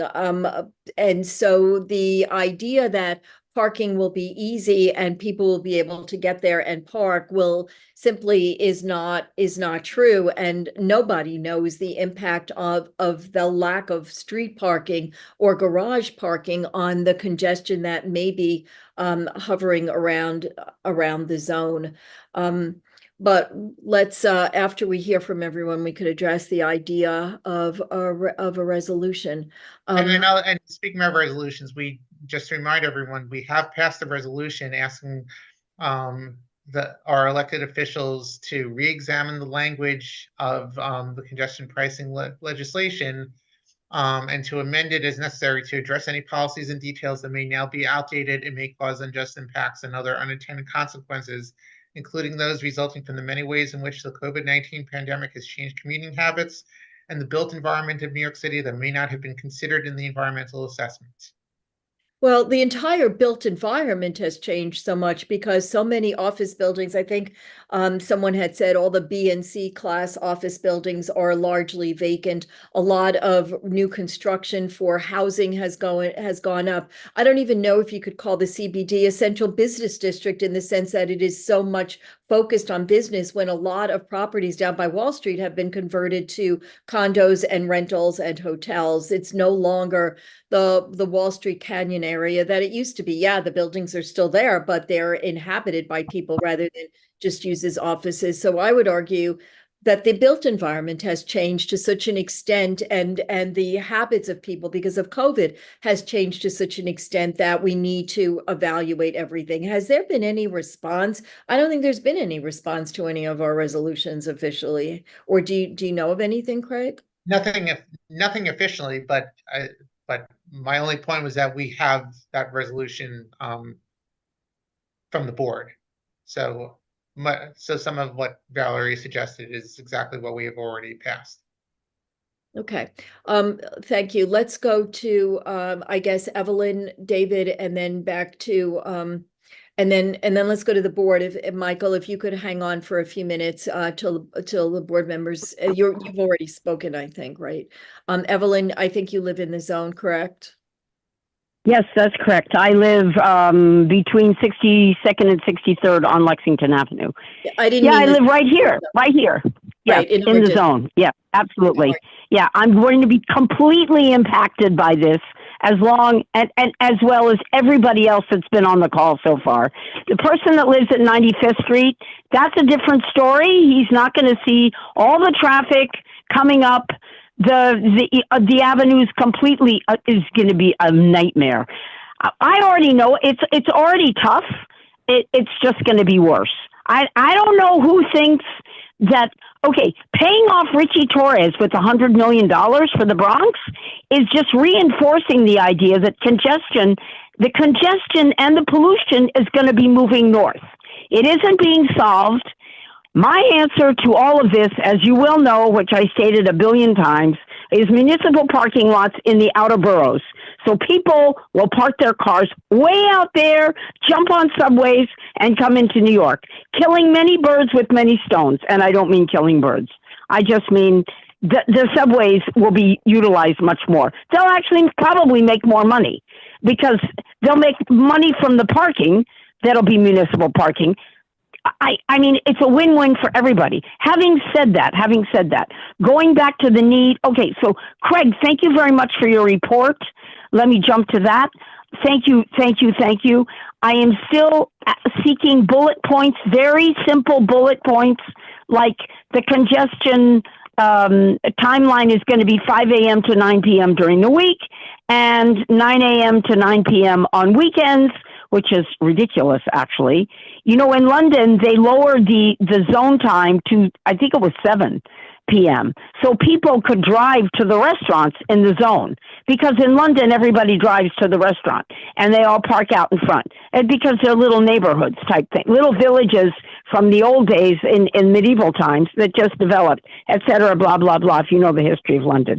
Anyway, so we're not doing that. So we're not going to encourage people to go driving down to restaurants after the zone time, because they're keeping it at 9 p.m. on weekends, which is unfortunate. Anyway, having said that, if you could put something on the website easy to access, here's the link. Access this for the bullet points for the congestion pricing, how the tolls are going to work. That is a huge request, because I couldn't write down fast enough what you were saying. I did get some of it, but okay. The other thing, parking passes.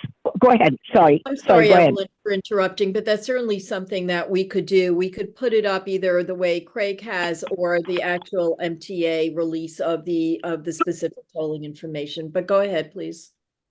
Well, the way Craig said it was very clear, okay? Everything else I've read, Liz Kruger put out something that was so gobbledygook, I I couldn't make it from beginning to end. I had no idea I couldn't figure it out. Okay. Even if I made a chart, I couldn't figure it out. But the way Craig said it, he was very succinct. This is going to be this. It's going to be that. It's going to be this. It's going to be that. If this happens, then this happens. This happens. Okay. Next thing, parking passes. I am totally for it. Charging people for parking passes? Is that something new, or is that? No, that's not something that we've talked about. Okay, right. Okay, right. I know you've talked about parking passes, getting somebody in from another area that has been using them, how it works, who gets them, how does it, et cetera. My particular opinion is if we live here, we pay rent here, we live and work here 5 days a week, we live here, we need to park here. If we have to drive back and forth from someplace else. I mean, if we're registered to vote here, that's a whole, means you really do live here. Okay, so having said that, I'm going to go on to, people that have medical appointments that are either long-term or short-term, but truly need to drive to the doctor. Now, how do you determine this with a license plate? Well, coming into New York City, everybody gets told via Easy Pass or their license plate. They totally get us, right? They don't miss a beat. These stanchions are not going to miss a beat. They're going to get our license plates. If there is a call number for medical, a section, the MTA can make up a little office. People with medical problems that have to come in, they broke their arm, they have to go to the doctor, they have to do this, they have long-term disabilities. My doctor is down on 21st Street or 34th Street. I need to go back and forth. They can call in, give their license plate number, okay, and refer with doctor referral and the doctor's contacts so the MTA can call the doctor. That is just something I thought up out of the blue. I was just sitting here thinking, how do we let the MTA know for sure? Okay, now at the end, when you're all better, that's on your trust. You have to tell them, I'm better, I don't need to go in the zone anymore.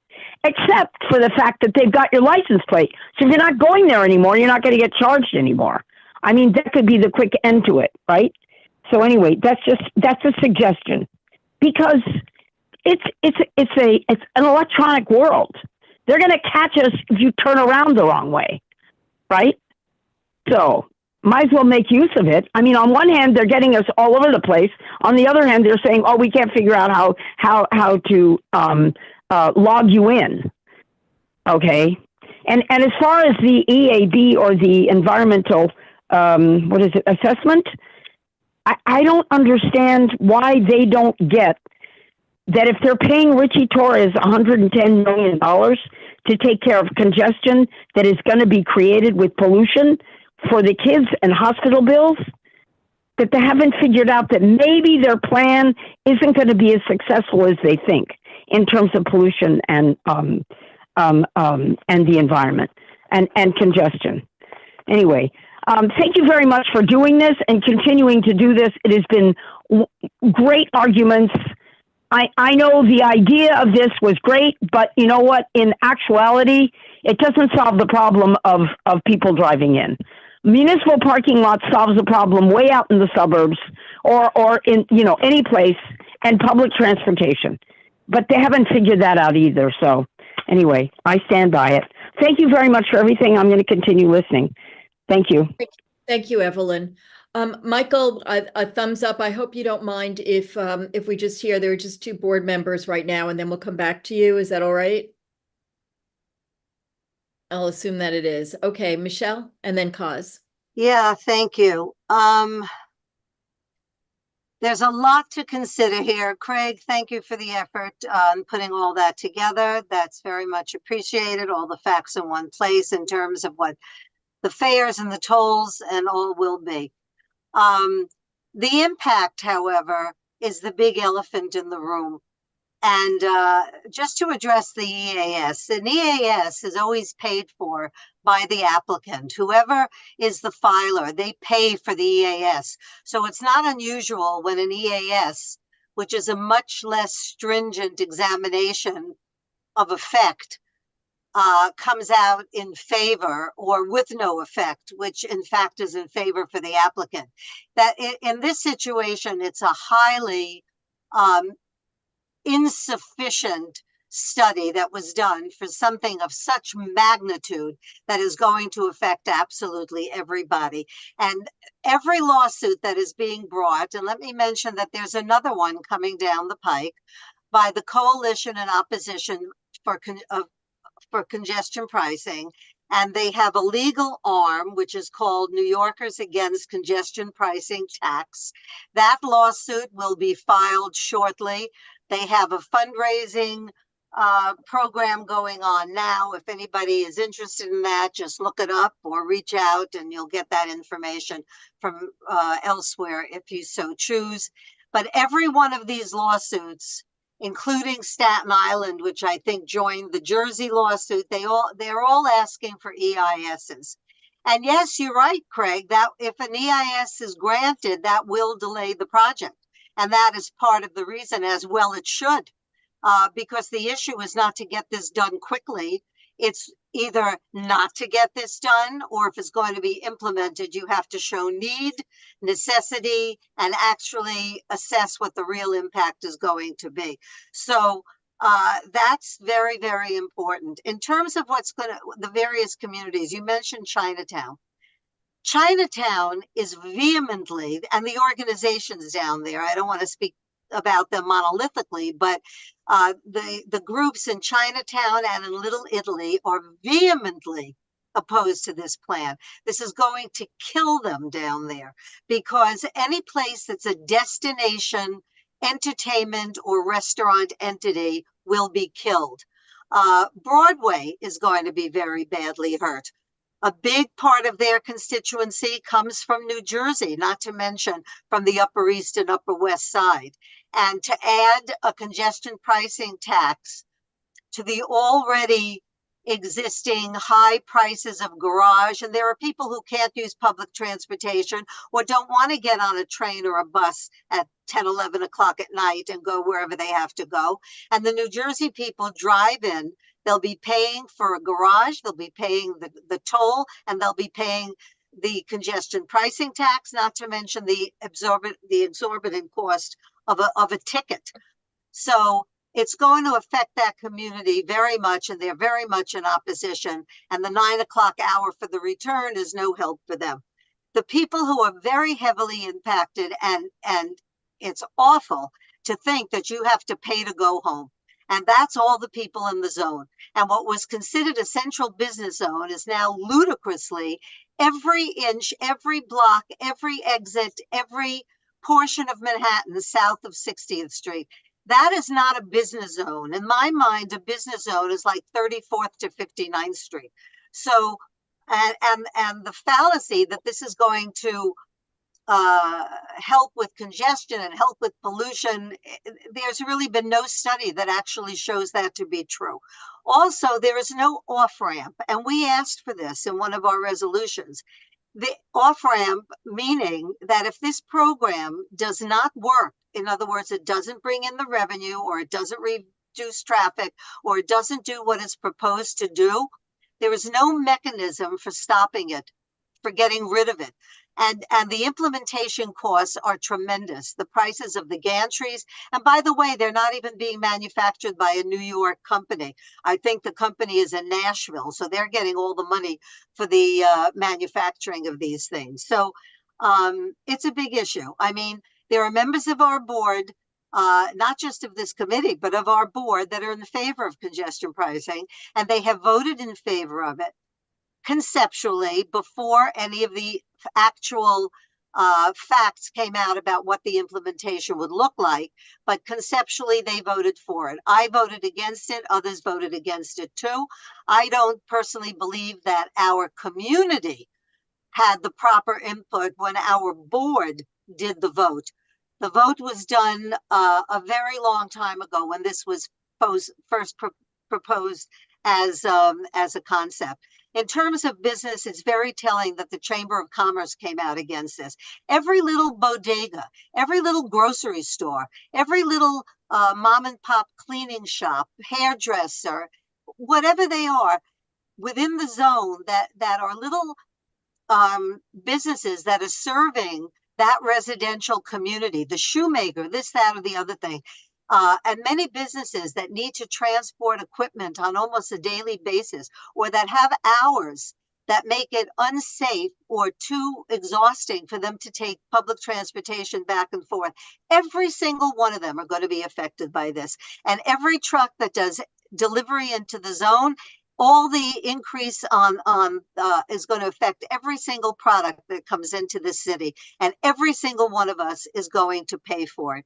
And I don't know if you have noticed now, this will be my last comment, but I don't know if you've noticed, but for example, Amazon rents, it doesn't say Amazon, but they rent enormous trucks, the size of a truck that could move, you know, a 3-room, 4-room apartment. And they load all their boxes on that. And then they find a place in the street. It could be on 3rd Avenue, Park Avenue, Lex, wherever they are. They cordon off the area with the traffic cones, and then they bring flatbeds into the area and they load their product, all their deliveries on there, and then they use that hub and they go from block to block during the deliveries. This will happen on the zone. You will have trucks that will park on the north side of 60th Street and hand their packages over the border to flatbeds or bicycles within the zone that will then do the deliveries. The truckers will find ways to avoid this because they're going to be taxed multiple times a day when they go in and out of the zone. They are not going to be taxed once. They're going to be taxed every time they go in and out. So I have seen no evidence that this works. Do not tell me about London. And London, the original reason was to lessen pollution, and they made everybody with an electric vehicle exempt, and all of London ran out and bought electric vehicles, and now that's to no avail. And now here, as actual part of their finding, our group tells us that, oh well, electric vehicles, it's not about pollution anymore. Now it's just about congestion. So, and also if you check. Just Google the MTA and finance. There is an article every single week about the inefficiency of the MTA, how every project is over budget, or it never happens, or it's taken too long, or this or that. They are a long way from an efficient organization. They have only internal audits. I have never seen any of their audits being made public. And I would, with all the money that they're getting from the federal government and everywhere else, and with the fare jumpers and all the money that they waste and their inefficiency, I'd sure like to see a real accounting of that before they come to the public and ask for another tax that's going to affect every working person, every resident in this entire city in a negative way. So thank you very much for letting me vent. Thank you. Thank you, Michelle. I just would like to point out that a lot of small businesses are hanging on by a thread, partly because there are not as many people going into work. So the small businesses that are dependent upon people going to work, going out for lunch, getting their shoes fixed, buying a dress, buying a piece of jewelry, are really in a tenuous position. We don't know what the impact of the costs of travel to go having to pay every time they go in and out of the zone are going to how they're going to affect them.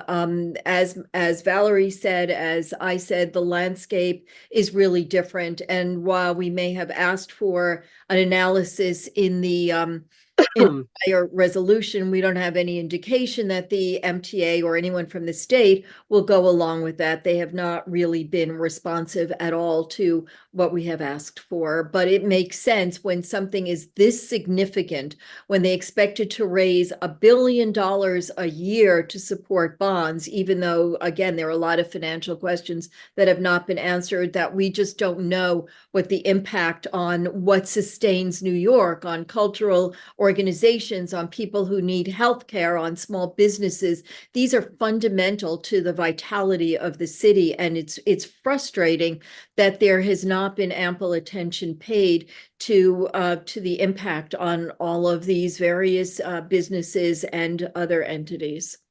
I would just like to say, I think it's dangerous to just make an assumption that all businesses, whether if it's even if it's the Chamber of Commerce that has come out against it, that all businesses, in a general sense, are in opposition to congestion pricing and are fearful as far as the impacts are. I think there may be many businesses that may have more nuanced views on things, and I think we need to just be careful about making generalizations about. That's a That's generalization my- and an assumption as well, Craig. That's Well, no, my but if an assumption is going to be made on in one way, I think you can make the same assumption or make the same Okay. statement No, the but other that's way. So my I just- point. I- But my Okay. point But- is that assumption should not be made about the health or vitality of entities that may be impacted, but that there should be studies done based on contemporaneous data, and we don't have that. You can't across the board say every small business is cringing at the thought of congestion pricing. You can't do that. You But- can't also say that they're all excited by it, because we don't know what anyone feels, but we don't have the data to support it one way or another. And given the landscape of people not coming into work to the same extent, my husband's law firm, they just raised the required days to 3 days a week, and other law firms are certainly within that neighborhood. People are not going in as much. We know that there are businesses that are being affected. All I'm suggesting is that when there's something as comprehensive in scope as this that affect people in every corner of New York, that we need something that has more contemporary, more current data, and it should be data that's thoroughly looked at. And that's not even including the idea that the MTA, the only transit desert that they see in the entire city, is Breezy Point. I don't know how you feel, but I certainly wouldn't want to have a 2-hour commute each way, including a mile walk to a subway or a bus, be considered reasonable. That seems a little bit long and possibly fraught with danger in the middle of the winter or at night or in the blazing heat of summer. But again, that's just opinions, and we have some patient people. But Craig, go ahead. Sorry. No. I would like to move the meeting forward. Okay, then let's go to Kaz. Yeah, I'm going to keep mine short. Speaking of the 59th Street Bridge, what you have now is southbound traffic heading to the 59th Street Bridge to go to Queens and Long Island. You mean to tell me for 50 feet, I'm going to have to pay $15 to go to Long Island or Queens? Yes. You know, it's going to be a hard decision paying the $15 for 50 feet or going up to the Triborough for $7 or $8. I mean, that's a hard decision to make, isn't it? Then I have a simple question. Let's assume this is really successful. The first year you have 1 million cars. The second year you have 500,000 cars. Does that mean the toll goes double? They're guaranteed. So what happens if the reduction in the traffic, is that automatically double the price of the tolls? That's all my comment or question. I don't know how they did the calculations. But they're guaranteed. But no. They're guaranteed the billion. Right, but they may have made the calculation based on what is anticipated in terms of the reduction of congestion and the reduction in the number of vehicles over Forget whatever the period numbers. we're talking Let's about. assume it is very successful. In the second or third year, you have a quarter of the toll of the traffic. You have a tenth of the traffic. That automatically means an increase, doesn't it? Yeah, but they're projecting much more modest reductions in congestion. I That's think right, because they're they- looking at 15 to 20% reduction from current traffic or 10 to baseline 10 to 15 10 to 15. % of congestion is what I've read. But you know what, Kaz? That's a question that I've raised, that I've heard other people raise, that was raised, I believe, at the MTA hearing, and that there has not been, to my ears, an adequate answer, that we don't know what happens if the program is so successful that people either stop driving, period, or stop driving and get on the train. We don't know, and I don't know how they could possibly know. It's just one of those financial questions. Maybe they have included it in their analysis, but if they have, I haven't seen it. So one of the things that perhaps we should aim for is a task force.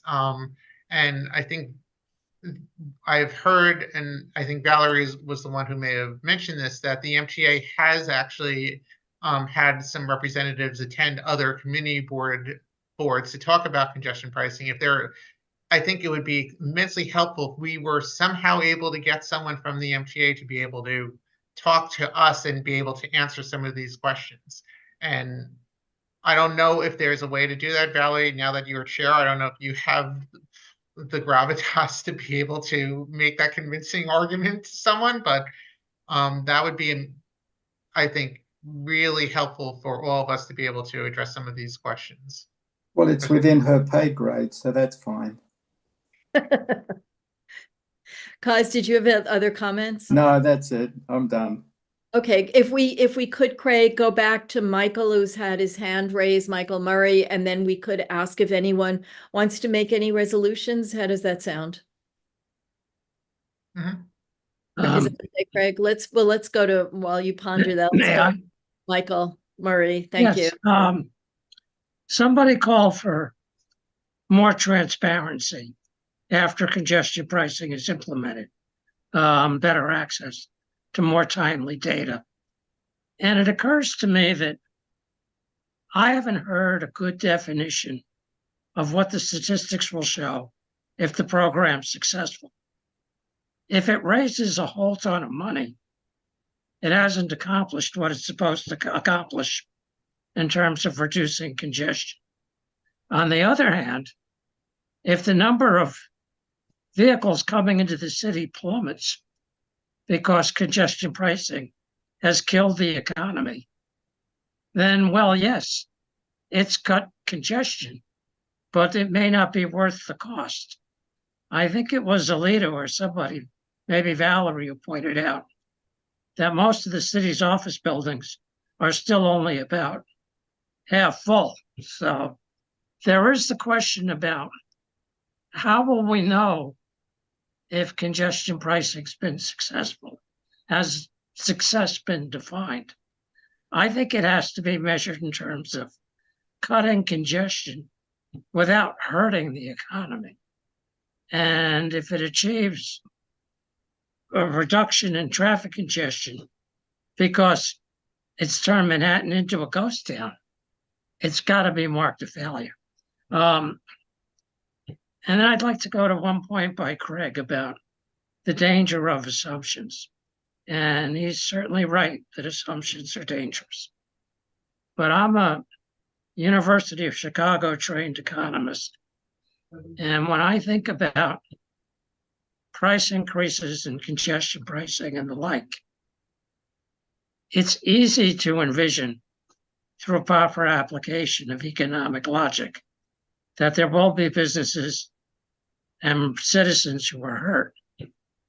But I can't envision a business that will benefit unless we're talking about garages and such north of the zone.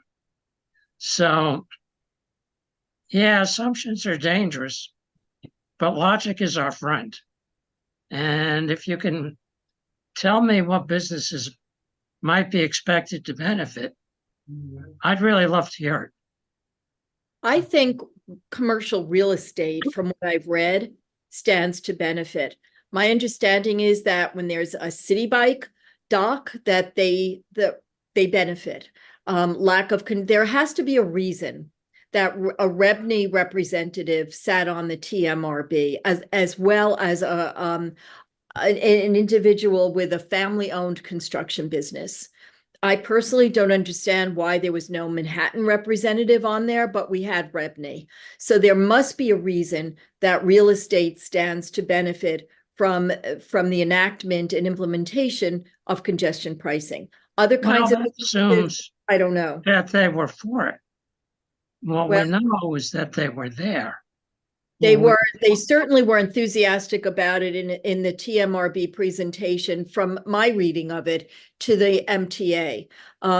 So I don't know, maybe there's something else going on about real estate and supporting this legislation and other legislation that they want passed. That's just speculation. I don't know anything about that. I don't know really about commercial real estate benefiting from this. I think there are so many factors, and it is such a complicated question, which is why an EIS makes so much sense, because behavior sometimes is predictable and sometimes not. New York real estate is driven by a lot of different factors. Businesses are successful or not based on different factors that we just don't know, and we may not know until this is implemented, which is why maybe Valerie's suggestion of asking for a comprehensive set of data on a monthly basis allows us to understand, both from a community point of view, a borough point of view, and to help the city understand whether it's something that's working too. Because if people just outright refuse to come into Manhattan because now it costs $70, $80, or $100 just to drive in and park and then see a Broadway show, and we know how expensive those tickets are, then maybe certain industries, certain cultural organizations, certain types of businesses start to flounder and shrink, and maybe that's not such a good thing. But I don't know that there's been, again, any attention paid to any of this. Craig, maybe you know better than Well, I I was do. just going to say, the flip side of it is that many people consider time to be money, and there are many efficiencies that may be able to result from congestion pricing, from less congestion that's out on the streets. There are many people that may just choose not to visit New York City and enter congested areas because they don't want to fight the congestion that actually exists there. There may be companies that would greatly benefit from much more efficient deliveries and are willing to absorb those costs because their business will function better. I think there are various ways in which companies could potentially see some beneficial impacts from it.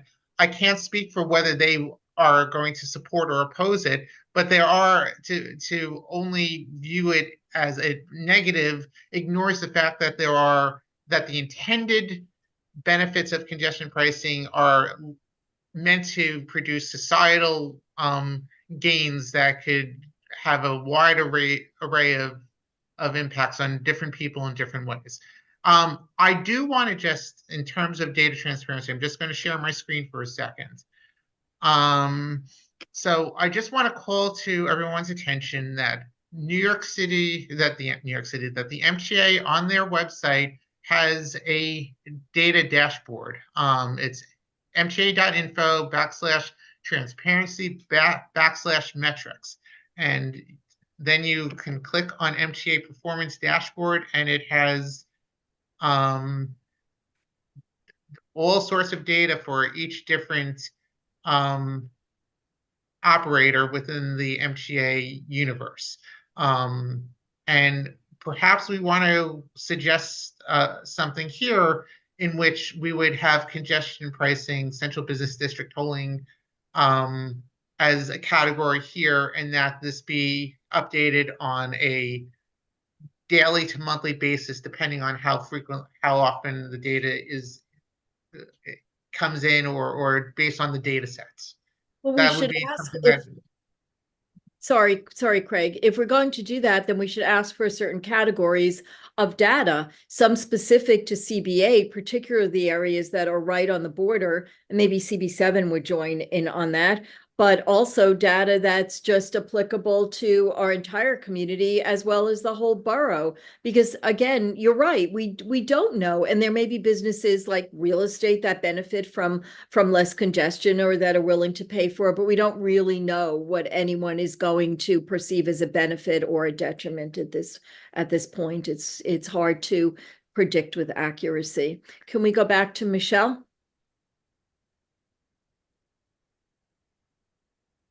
Thank you, Alita. Yeah, Craig, I think that's a great idea to create a category here And I don't think it's enough to just see CB8, although that's what we're in charge of, but I'd like to see the data coming in, and this would be a perfect place for it to be posted. So I think that's a good idea. I think the unintended consequences that you're going to see, which have not been considered. For example, Craig, you're mentioning truckers. The trucking industry might be really in favor of this because time is money, and this is going to increase or decrease their time within the zone to do deliveries, blah, blah, blah. Well, the other side of that is they may start to do deliveries after 9 o'clock at night because it's much cheaper to come in. Now, that has been suggested for many reasons over many years to spread deliveries over a 24-hour period to reduce the congestion during the workday hours. However, that puts a significant impact on quality of life. In a residential neighborhood, if you had deliveries after 9 o'clock and going through the midnight hours, that's devastating on a community. That is very loud. If you've had garbage collection done near where you live in the wee hours of the morning or after midnight, you know how disruptive that can be. So there are a lot of mitigations to avoid these tolls that different businesses are going to implement that have not been considered in terms of, you know, what the effects are going to be on this. So and that's just one example, and I can think of 1,000. Now, to think, as Michael Murray suggests, that logic tells you that businesses in general will not be for this, and certainly small businesses. A small business owner could pay about $4,000 a year in order to be able to go to work. Now, on a small business, that's an enormous amount of money. And it's after tax money, because that deduction to and from business is not considered a business deduction, only if you move in the middle of your business day, not going to and from work. That's after tax money. Now, the bulk of the city is made up of small business, not big business. There is no question there is going to be an impact on them. And the part of the EAS that addressed it was minimal. Nothing compared to what an EIS would do. So I'm happy to make that assumption that small businesses in general are going to be opposed to this and very, very badly affected. But I'm also going to make the assumption that large industries like the theater, like restaurants, are going to have a problem with it. And Lita, to your concern, you wonder why Rebney would be for it, et cetera, et cetera. A lot of these industries do business with the city on many levels for many reasons, permits and all kinds of things. And they're not necessarily comfortable opposing a plan that the city and the state are supporting, because they need these people for other reasons. So they don't want to come off as being adversaries. But I think that's really what it is. They have to play ball because they need them. There are things they have to go along with because they need them for other things. But from that to extrapolate that therefore it's good for them, if I were a real estate developer, I wouldn't want to develop Midtown now, a residential building, because if this goes into effect, people aren't going to want to live there. If I had a choice of where to live and I had to move into Manhattan, I would say, well, I don't want to pay to go home. I'm not going to live down there. So I don't think building a new building down there is going to be a great idea. I mean, it's happening because you've had permits that have been in effect, you know, where the ball started rolling 5 years ago, and now you're seeing the fruition of that construction. But in general, I think it's a safe assumption to say that this is not going to be helpful. Thank you. Thank you. That could be, I'd like to ask a question. I don't know, this is odd, Craig, if I may, of Michael Murray, if you're willing to answer it as a University of Chicago trained economist. I'm curious, it was raised at the MTA hearing. Interest rates have gone up significantly since COVID in the last year or two or three. What impact does that have on the ability of the state to rate $1 billion being enough to support the financing of bonds? Because my understanding, and it's very limited, of the bond market is that bond rates have to be competitive. I walk down the street, I see banks paying 5% CDs for 9 months. I don't know what T-bills are in terms of interest rates or commercial bonds or anything else, but would $1 billion a year be sufficient now to support $15 billion in bonds, or are the bonds going to buy less at $15 billion because of the interest necessary to support them than they would have a few years ago? If I'm making any sense at all, I think it's abundantly clear. I'm not an economist. Well, the math on what you asked is really pretty simple. Today, a 10-year bond was yielding about 4%. The yield curve is what they call inverted. You can actually make a higher interest rate or a higher yield on a 1-year bond than a 10-year bond in today's market, which is a little unusual. Now, for munis, and MTA bonds or munis or municipal bonds, tax exempt, there's something called a de minimis rule. It's a little bit complicated, but it has to do with when an investor gets to treat capital gains on the bond as a capital gain as opposed to ordinary income. Not really the capital gain, but the amortization of a bond discount, the accrual of the discount. But in simple terms, if a bond had a coupon of 5%, $20 billion, $1 billion a year would be enough to generate $20 billion in loans, right? 5% is 1/20th. If you take 5% and you multiply it 20 times, you get 100%, all right? So if the interest rate is 5% and you've got $1 billion, 20 times $1 billion is 20 billion. So you could get there from here if the goal was to raise $20 billion,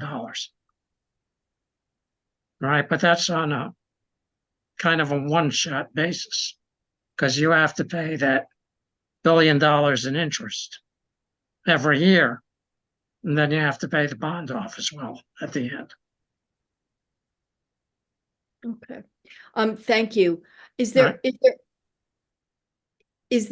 anyone who would like to propose a resolution along the lines of what Valerie had suggested and Craig had enhanced?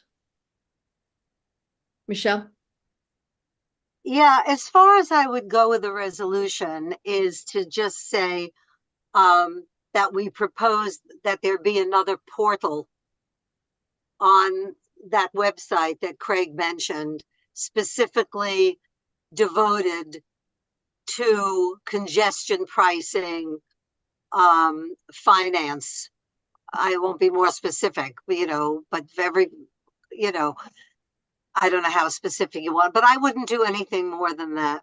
I think in one of our resolutions, we actually asked for an off-ramp. We asked for an evaluation after 3 years about the program. So I think our resolutions have covered that. Not that anybody's paying attention to them, but for this is a new idea, and I think it's a good idea. And the mechanism is already set up for it, so we're not reinventing the wheel. So it might just be something that they would be willing to do, because the project is going to generate information. They're going to have to put that information somewhere.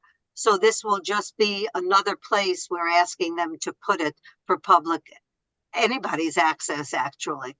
So you could clean up the wording, because I went on and on and on, but I think you get the gist of what I'm saying. But I would keep it short and sweet. I could definitely do that, and I think it should be include financial information regarding revenues, cost, and also vehicular data in terms of vehicles entering entering the zone on a and if they were able to do it on a location by location basis, that would be even more helpful. There are only a finite number of places where people are entering, and some Right. of that's what I would want to see. Well, that's fine. But also, Craig, I would like to see implementation costs on that. I want to know how much these gantries are costing and how much it's costing to build this infrastructure. Yeah, operating costs. And operating costs and all that. And how many years do they project to even get back their implementation costs? Nobody was willing to address that. I had asked these questions early on. But I haven't seen any of that data. Nobody said how much is each gantry, how much did it cost to install it, how long is it going to take to pay back all those costs before they start to see a profit here? And as at the time, my 13-year-old granddaughter said to me when I was explaining this to her, when I was telling her my thoughts about congestion pricing, she snapped right back without even thinking and said, yes, but Grandma, if they limit, if the amount of cars that come into the zone is less, how are they going to make the money? I said, bingo. I'd like to add that we include the parameters that were raised at the MTA that I had mentioned earlier, including air quality and passenger volume, and also that we ask for updates on a monthly basis. They have the data. I have no problem with asking for updates on a monthly basis. I don't know what their protocol is for entering data. Monthly is really very soon, unless that's what they do, but I think it's probably quarterly, unless I'm wrong. They should be. The data should be available on a regular basis. And do they have the staff to enter it and actually do this? It's all automated at this point. All right. There are many. It'll take them 3 years to write the program, but okay. Let's go, Valerie, if you don't mind. Abraham has newly raised his hand and taken it down. If we could just go to Abraham. Do you still want to say something, Abraham? Yeah, I raised my hand, but then as I was thinking, I don't know if the jurisdiction holds because it is MTA, but I was thinking back to, it was great to get the data, but I remember thinking back to the MTA, we had asked, the comptroller to do an audit if we don't get the data, but I think because this is state, I think the controller's jurisdiction is city, so I don't know if there's synergy there, but that was going to be my suggestion, that as a separate action or kind of, parallel, if we ever needed to have kind of the controller do an assessment or whatever the state equivalent is to see we get full transparency on the effectiveness of the expenditure versus the resulting data of the financials, and that might answer some of your budgetary and financial questions. Would the state controller, would that fall within their? It's the inspector general, I believe. Okay, so that could be equivalent. Yeah, equivalent office. That's a good idea. So yes, I think I don't think it's for this resolution, but that could be a parallel, separate route that we look into or seek. Maybe that's something that we can think about, and after we've had a chance to look a little more into the role of the inspector general. I know we've touched upon this in the past, but how to best incorporate something.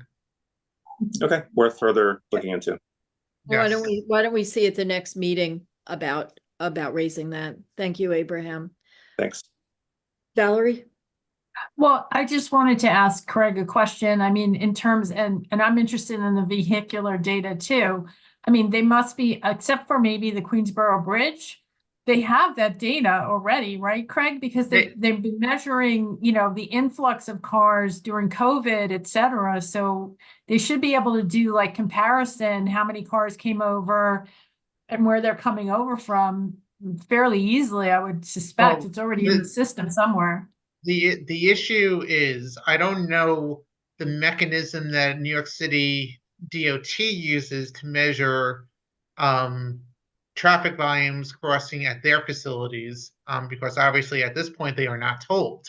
So I don't know if they're doing it if how they are counting or how often they are counting, or if it's automatic, or if they choose a time because it's data that they collect for a report that they put together on I think it's on an annual basis, but obviously it's very different when you have all the gantries in place to be able that are going to be not only tolling people but collecting data as well.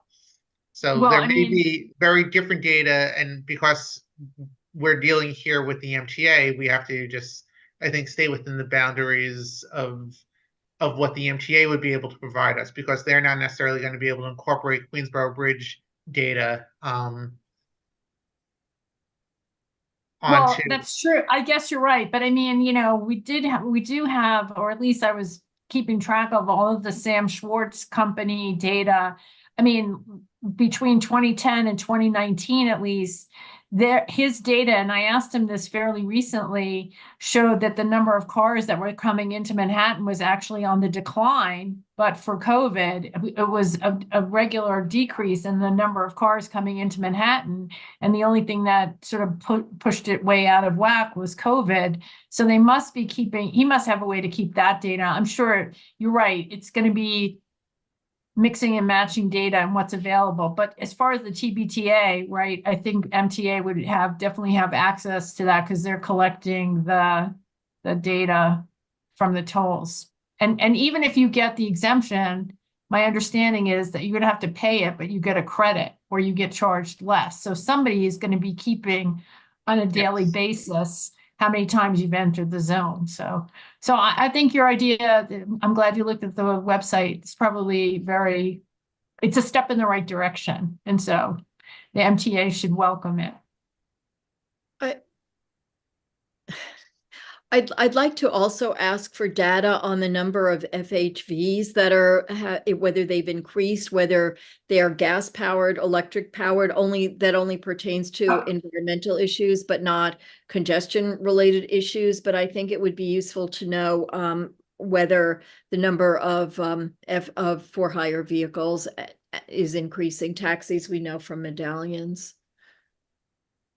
Yeah, I don't even know how that necessarily would be tracked. And well, I mean, the TLC, for taxis, the TLC would be able to provide that information.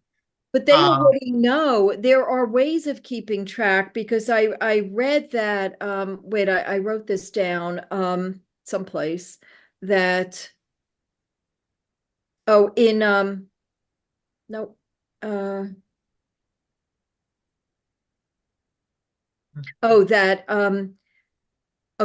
to the TLC, daily trips, and I don't remember when this was written, by app-based, it might have been a while ago, FHVs rose from 253,000 in 2016 to 600,000 a day in the first half of 2018. So so someone is able to keep track of that. That was 5 years. There's definitely data.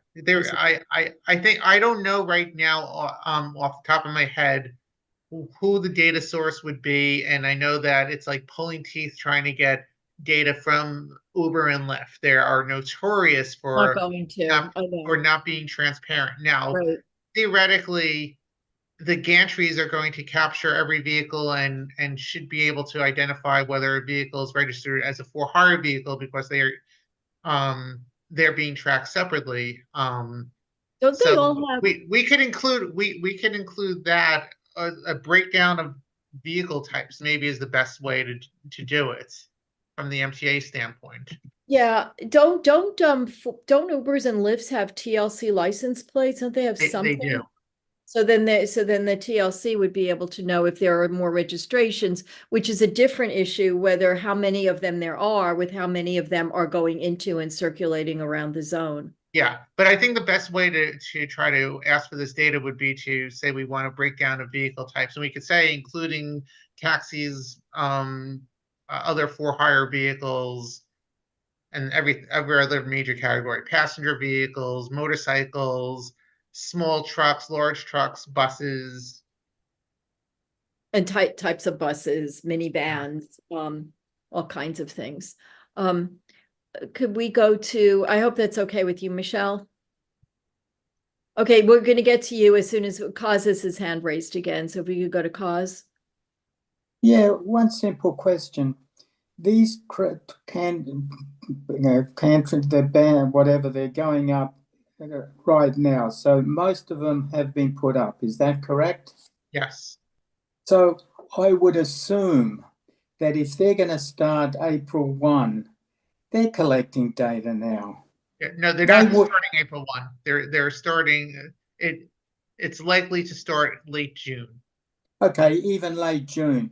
They're up now. I'm sure they're collecting data now. So I I why don't don't think think they're so. operational. They're not turned They're on. not right operational. now. Yeah, they're not turned on. they're not operational, but No. you think they're going to turn the switch and everything work on day one? They're No, testing. and in fact, so this is something that if I'm really digging back into my memory and the history of this, but I thought that there is going to be, when they talk about implementation, that there's going to be a period of time in which it is going to, I don't know if they're going to be tolling immediately or if they're going to essentially turn it on and test out the system for a period of time before the tolls actually get collected. So I think we need more clarity on that, but that is something that I recall being part of the discussion very early on. Well, I can guarantee you they're not going to turn the switch and start collecting. They're collecting now. Yeah, I'll have to try to dig back and see if I can find that. So there Well, were gantries on all of the exit roads from the zone as well as the incoming traffic. They installed gantries at every crossing Right. before they Right. changed their approach to only propose tolling when entering the district. However, I thought there was a comment at the MTA board meeting in which they talked about that the gantries will still be in place and will be used to record data because they're using them to assess travel patterns as well and to further assess the impacts of congestion pricing. Well, those things. They also made a statement because I remember asking the question, because these gantries are going to be installed, if they're not already, at every exit of the FDR Drive and the West Side Highway, so that even it's free going down those roads, but as soon as you as you exit, you're going to be told. And one of the comments was that if there was no gantry placed at a specific exit, that car would be picked up somewhere else within the zone, so that there would be information on the fact that that car somehow made it into the zone. So somehow, I don't understand what that really meant, but it seems like they plan to have monitoring of some kind in various places within a zone to pick up cars that they might have missed upon entry. My understanding is that I don't recall, because I didn't look that closely, as to where they're placing gantries outside of our district. And I would imagine the FDR Drive being a limited access highway, putting them at the exits of the FDR Drive is one thing. That's easy enough to do. On the west side, it's much more difficult because literally every cross street below 59th Street would be a location to put it. So I thought what I read was that that they are would be able to detect when a vehicle, let's say vehicles coming down from the George Washington Bridge, and on the West Side Highway coming down West Street, it crosses 60th Street, but if it's not picked up leaving via one of the locations where it's allowed to leave without being told, meaning the Brooklyn Battery Tunnel, the Brooklyn Bridge, because you never leave the highway over there, or the FDR Drive north of 60th Street, then they're going to know that you entered the street grid and that you're going to be responsible for paying. And you may not need gantries at every on every street to be able to measure that. Yeah, well, that's something like that they propose, but you do need, when you, let's say you come in, let's say you come through the tunnel from New Jersey, through the Lincoln Tunnel, for example, and you want to get to the West Side Highway, and you don't want to be in the theater district or in the zone, but you have to exit, say, at around 40th Street. You're in the zone before you can get to the West Side Highway. So you'll be told. But anyway, the reason I was raising my hand was about the resolution, because before we can vote on it, if we plan to do that tonight, I would like, Craig, if you would give us an enumeration of it, because we've been chatting and it sounds like we're asking, I'm not sure what we're asking for, but a real bullet of enumerations of what it is that we want this portal to tell us. Yeah, so I have, and I need to go back and just make sure I've captured everything, but a portal on the MTA transparency page specific to congestion pricing that is updated regularly regularly, and then I'll put in language no less than monthly or quarterly, depending on the data set, including revenue data, vehicular data, operating costs, implementation costs, air quality monitoring, and a breakdown of vehicle types and locations. And coming into the zone. Yeah. One of the things raised at the MTA was passenger use of the trains and the buses, transit ridership. Well, they already have that in there. That's already, they Well, have that maybe covered maybe they could just have it twice and it could migrate to something on congestion pricing. Well, I don't want to make it more confusing than it would be already. In other words, somebody who wants this data about congestion pricing, I want them to be able to go to this site and literally just get the information on congestion pricing. But part of it is that if they're expanding service, how much capacity, they say that it could handle double-digit percentage points, 20, 30%. Yeah, but that's a different issue. But in other words, if we're asking, but it's part of the whole package of, is congestion pricing working? Because if it's pushing so many people onto mass transit and it's not able to absorb it, then what is that saying? Is it then saying that's a different portal? I have no objection to having that information, but to me, it's a different portal. Yeah, I agree with Michelle here. I think to simplify things, keep this focused on the actual data regarding the congestion pricing as a specific entity, if you will, of MTA, a specific project, and everything else. It's easy enough to go into the ridership category to see daily subway ridership and bus ridership, and to go into the other specific MTA subway bus categories and see other metrics and key performance indicators. I mean, I realize, Alita, what you would like to see is a correlation. You're looking to see how that correlates, but what we're asking for in this resolution is the information. Yeah, and this information would allow for correlation analysis to be able to be done. Yes, for somebody else to do correlation analysis, like, look, they spent this much money, or cars entering the zone were diminished 10%. Let's look over at the transportation portal and see how much bus ridership went up. How does that correlate to but that's correlation. That to me would only complicate this portal. And I may regret saying this, but I would make a commitment to this task force and our board that I would be more than willing to do that analysis. Good, because when the time comes. When the time comes. I did good, because I had another request following this one. Kaz, did you want to add anything or call the question or something like that? I was going to call the question. Yeah, let's do that. Well, that's why I was asking for an enumeration of what we're asking for, so that we're all on the same page as to what this resolution is. Okay, so then let's hold the question until Craig finishes enumerating. So just enumerate and then the question is called. Yeah, that was basically it. And again, Okay. I'm going to go through, review the video, make sure that I capture everything, and figure out how to word it in a way that works. Okay. All right. So Okay. if we've called the question, let me just read the roll. It's myself, Alita, Abraham, Kaz, John McClement, Michelle, Robin, Valerie.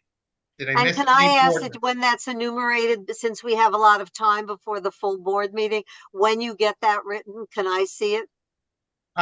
Sure. And Valerie, actually, I was going to ask you, since I very likely will be out of town on the day of the full board meeting, whether we could consider possibly perhaps voting on this at the land use meeting if there's time.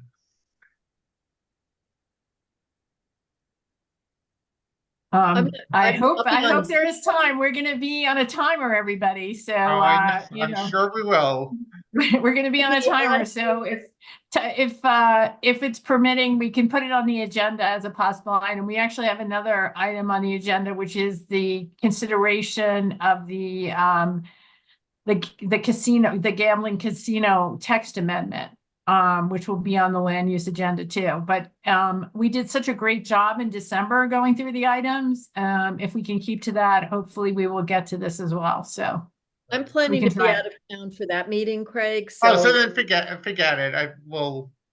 Well, I mean, look, I think, even if it doesn't make it this version, I mean, obviously the transparency has a lot of time to go through. It's not being implemented immediately. So it's not, the time is of the essence resolution. Yeah, and I get the sense this is going to be a unanimous vote anyway, unless someone surprises me, in which case it doesn't matter. So sorry, let's move on. It feels fairly uncontroversial. All right. So then, did you do this already, Craig? And I missed it. No. So I called the roll. If anyone is voting against or abstaining or not voting for cause, please raise your hand. Otherwise, I will, in my new role as secretary of the board, I will call this unanimous, 8-0. Sounds fair. There's something I'd like to raise, and I don't know how it would work, and maybe you could figure it out, Craig, before the next meeting, which we don't have a date for, I believe, yet, which is it possible to somehow distill information about the impact on cultural organizations, on closures of small businesses, on hospitals, on those kinds of things? I don't know how it would be done, and certainly not on a monthly basis. But for instance, if small businesses had to provide, or there was a way of polling them if they close. I mean, I realize in speaking it's so amorphous and so difficult, but it would just be, since we're looking at the health and vitality of the city, it would be interesting to know what kind of impact this does have on the heartbeat of the city. Yeah, I would have no idea how to actually go about doing that. Michelle, did you want to add something and then cause? Yeah, I wanted to comment on what you were saying. There was actually Jack Brown, who is an who monitors bicycles and all that around the city. He actually did a study himself. I'm not proposing that we can do that because it's too vast. But when the bike lanes were implemented on one of the avenues, he actually went business to business to business to business to see how it impacted them. And he got a lot of information how the bike lanes negatively impacted those businesses that actually depended on vehicles either driving close to them or drop-offs or pickups or whatever. Now that's just on like 1 or 2 avenues. The only thing that I could suggest for something like this is, if as a board, don't forget we're not in the zone. So if we want to do some kind of a study of what's happening in the zone, I propose that it be done with a questionnaire, that we come up with a questionnaire that we somehow send to business organizations, the Chamber of Commerce or anybody else for them to distribute to their membership and ask them to fill out a questionnaire as to how this is impacting them, and then have them forward it to us. And maybe we can get interns, much the same way that Marco and I did a study for the vendor committee. We use interns who are interested in these issues and stats and who are computer savvy, and we use them from Hunter, and they got credit for it, community service credit through the school. So to me, it's such a broad-based thing that it can only be done through a questionnaire, I would think. I think that the city or state or MTA administration, because it's not just the small businesses, it's also what is audience level at not just Broadway theaters within the zone or museums within the zone, but are people taking taxis, is audience level at the Met, at the Frick, at the Guggenheim affected? Are costs of those to those cultural organizations affected because delivery charges, construction charges are higher if they're going through the zone? There's just a lot of different ways. But there's so much information that it would only have to be done through questionnaire, and you may have to target the questions. In other words, it may not be able to be a one size fits all. It may be, if you're a small business, you answer these questions. If you're, if you get audiences, if you're theater or concerts or whatever, you answer this. If you're corporate, you answer these questions. It's an enormous job. It is. And if that was something even under consideration, then writing those questionnaires and all that would have to almost start now to make it even a possibility of putting it into effect at some point, if and when the project happens. However, it is my hope it never happens. So I hope this is a moot point. Well, maybe there's a professor at NYU or Columbia or Hunter Public Policy or been planning that might have this up their alley or in their bailiwick. But thanks, Michelle. I think you're right on certainly on the scope. Kaz? I was going to move to adjourn. I'm so happy to hear that. Right. Well, let me say, and Abraham seconds that. Before we go, I just want to wish everyone a very happy and healthy, peaceful, prosperous, successful year. It's good to see all of you, and Happy New Year. All right, Happy New Year, everyone. Thank you. I guess we're adjourned. Bye, everyone.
It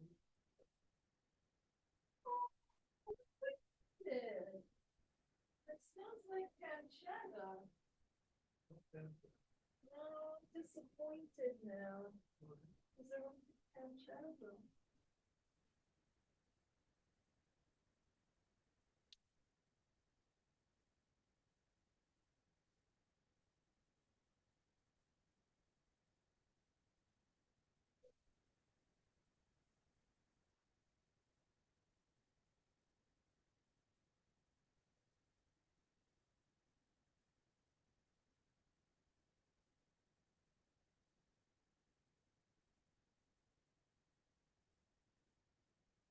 Maybe the dog brought it in.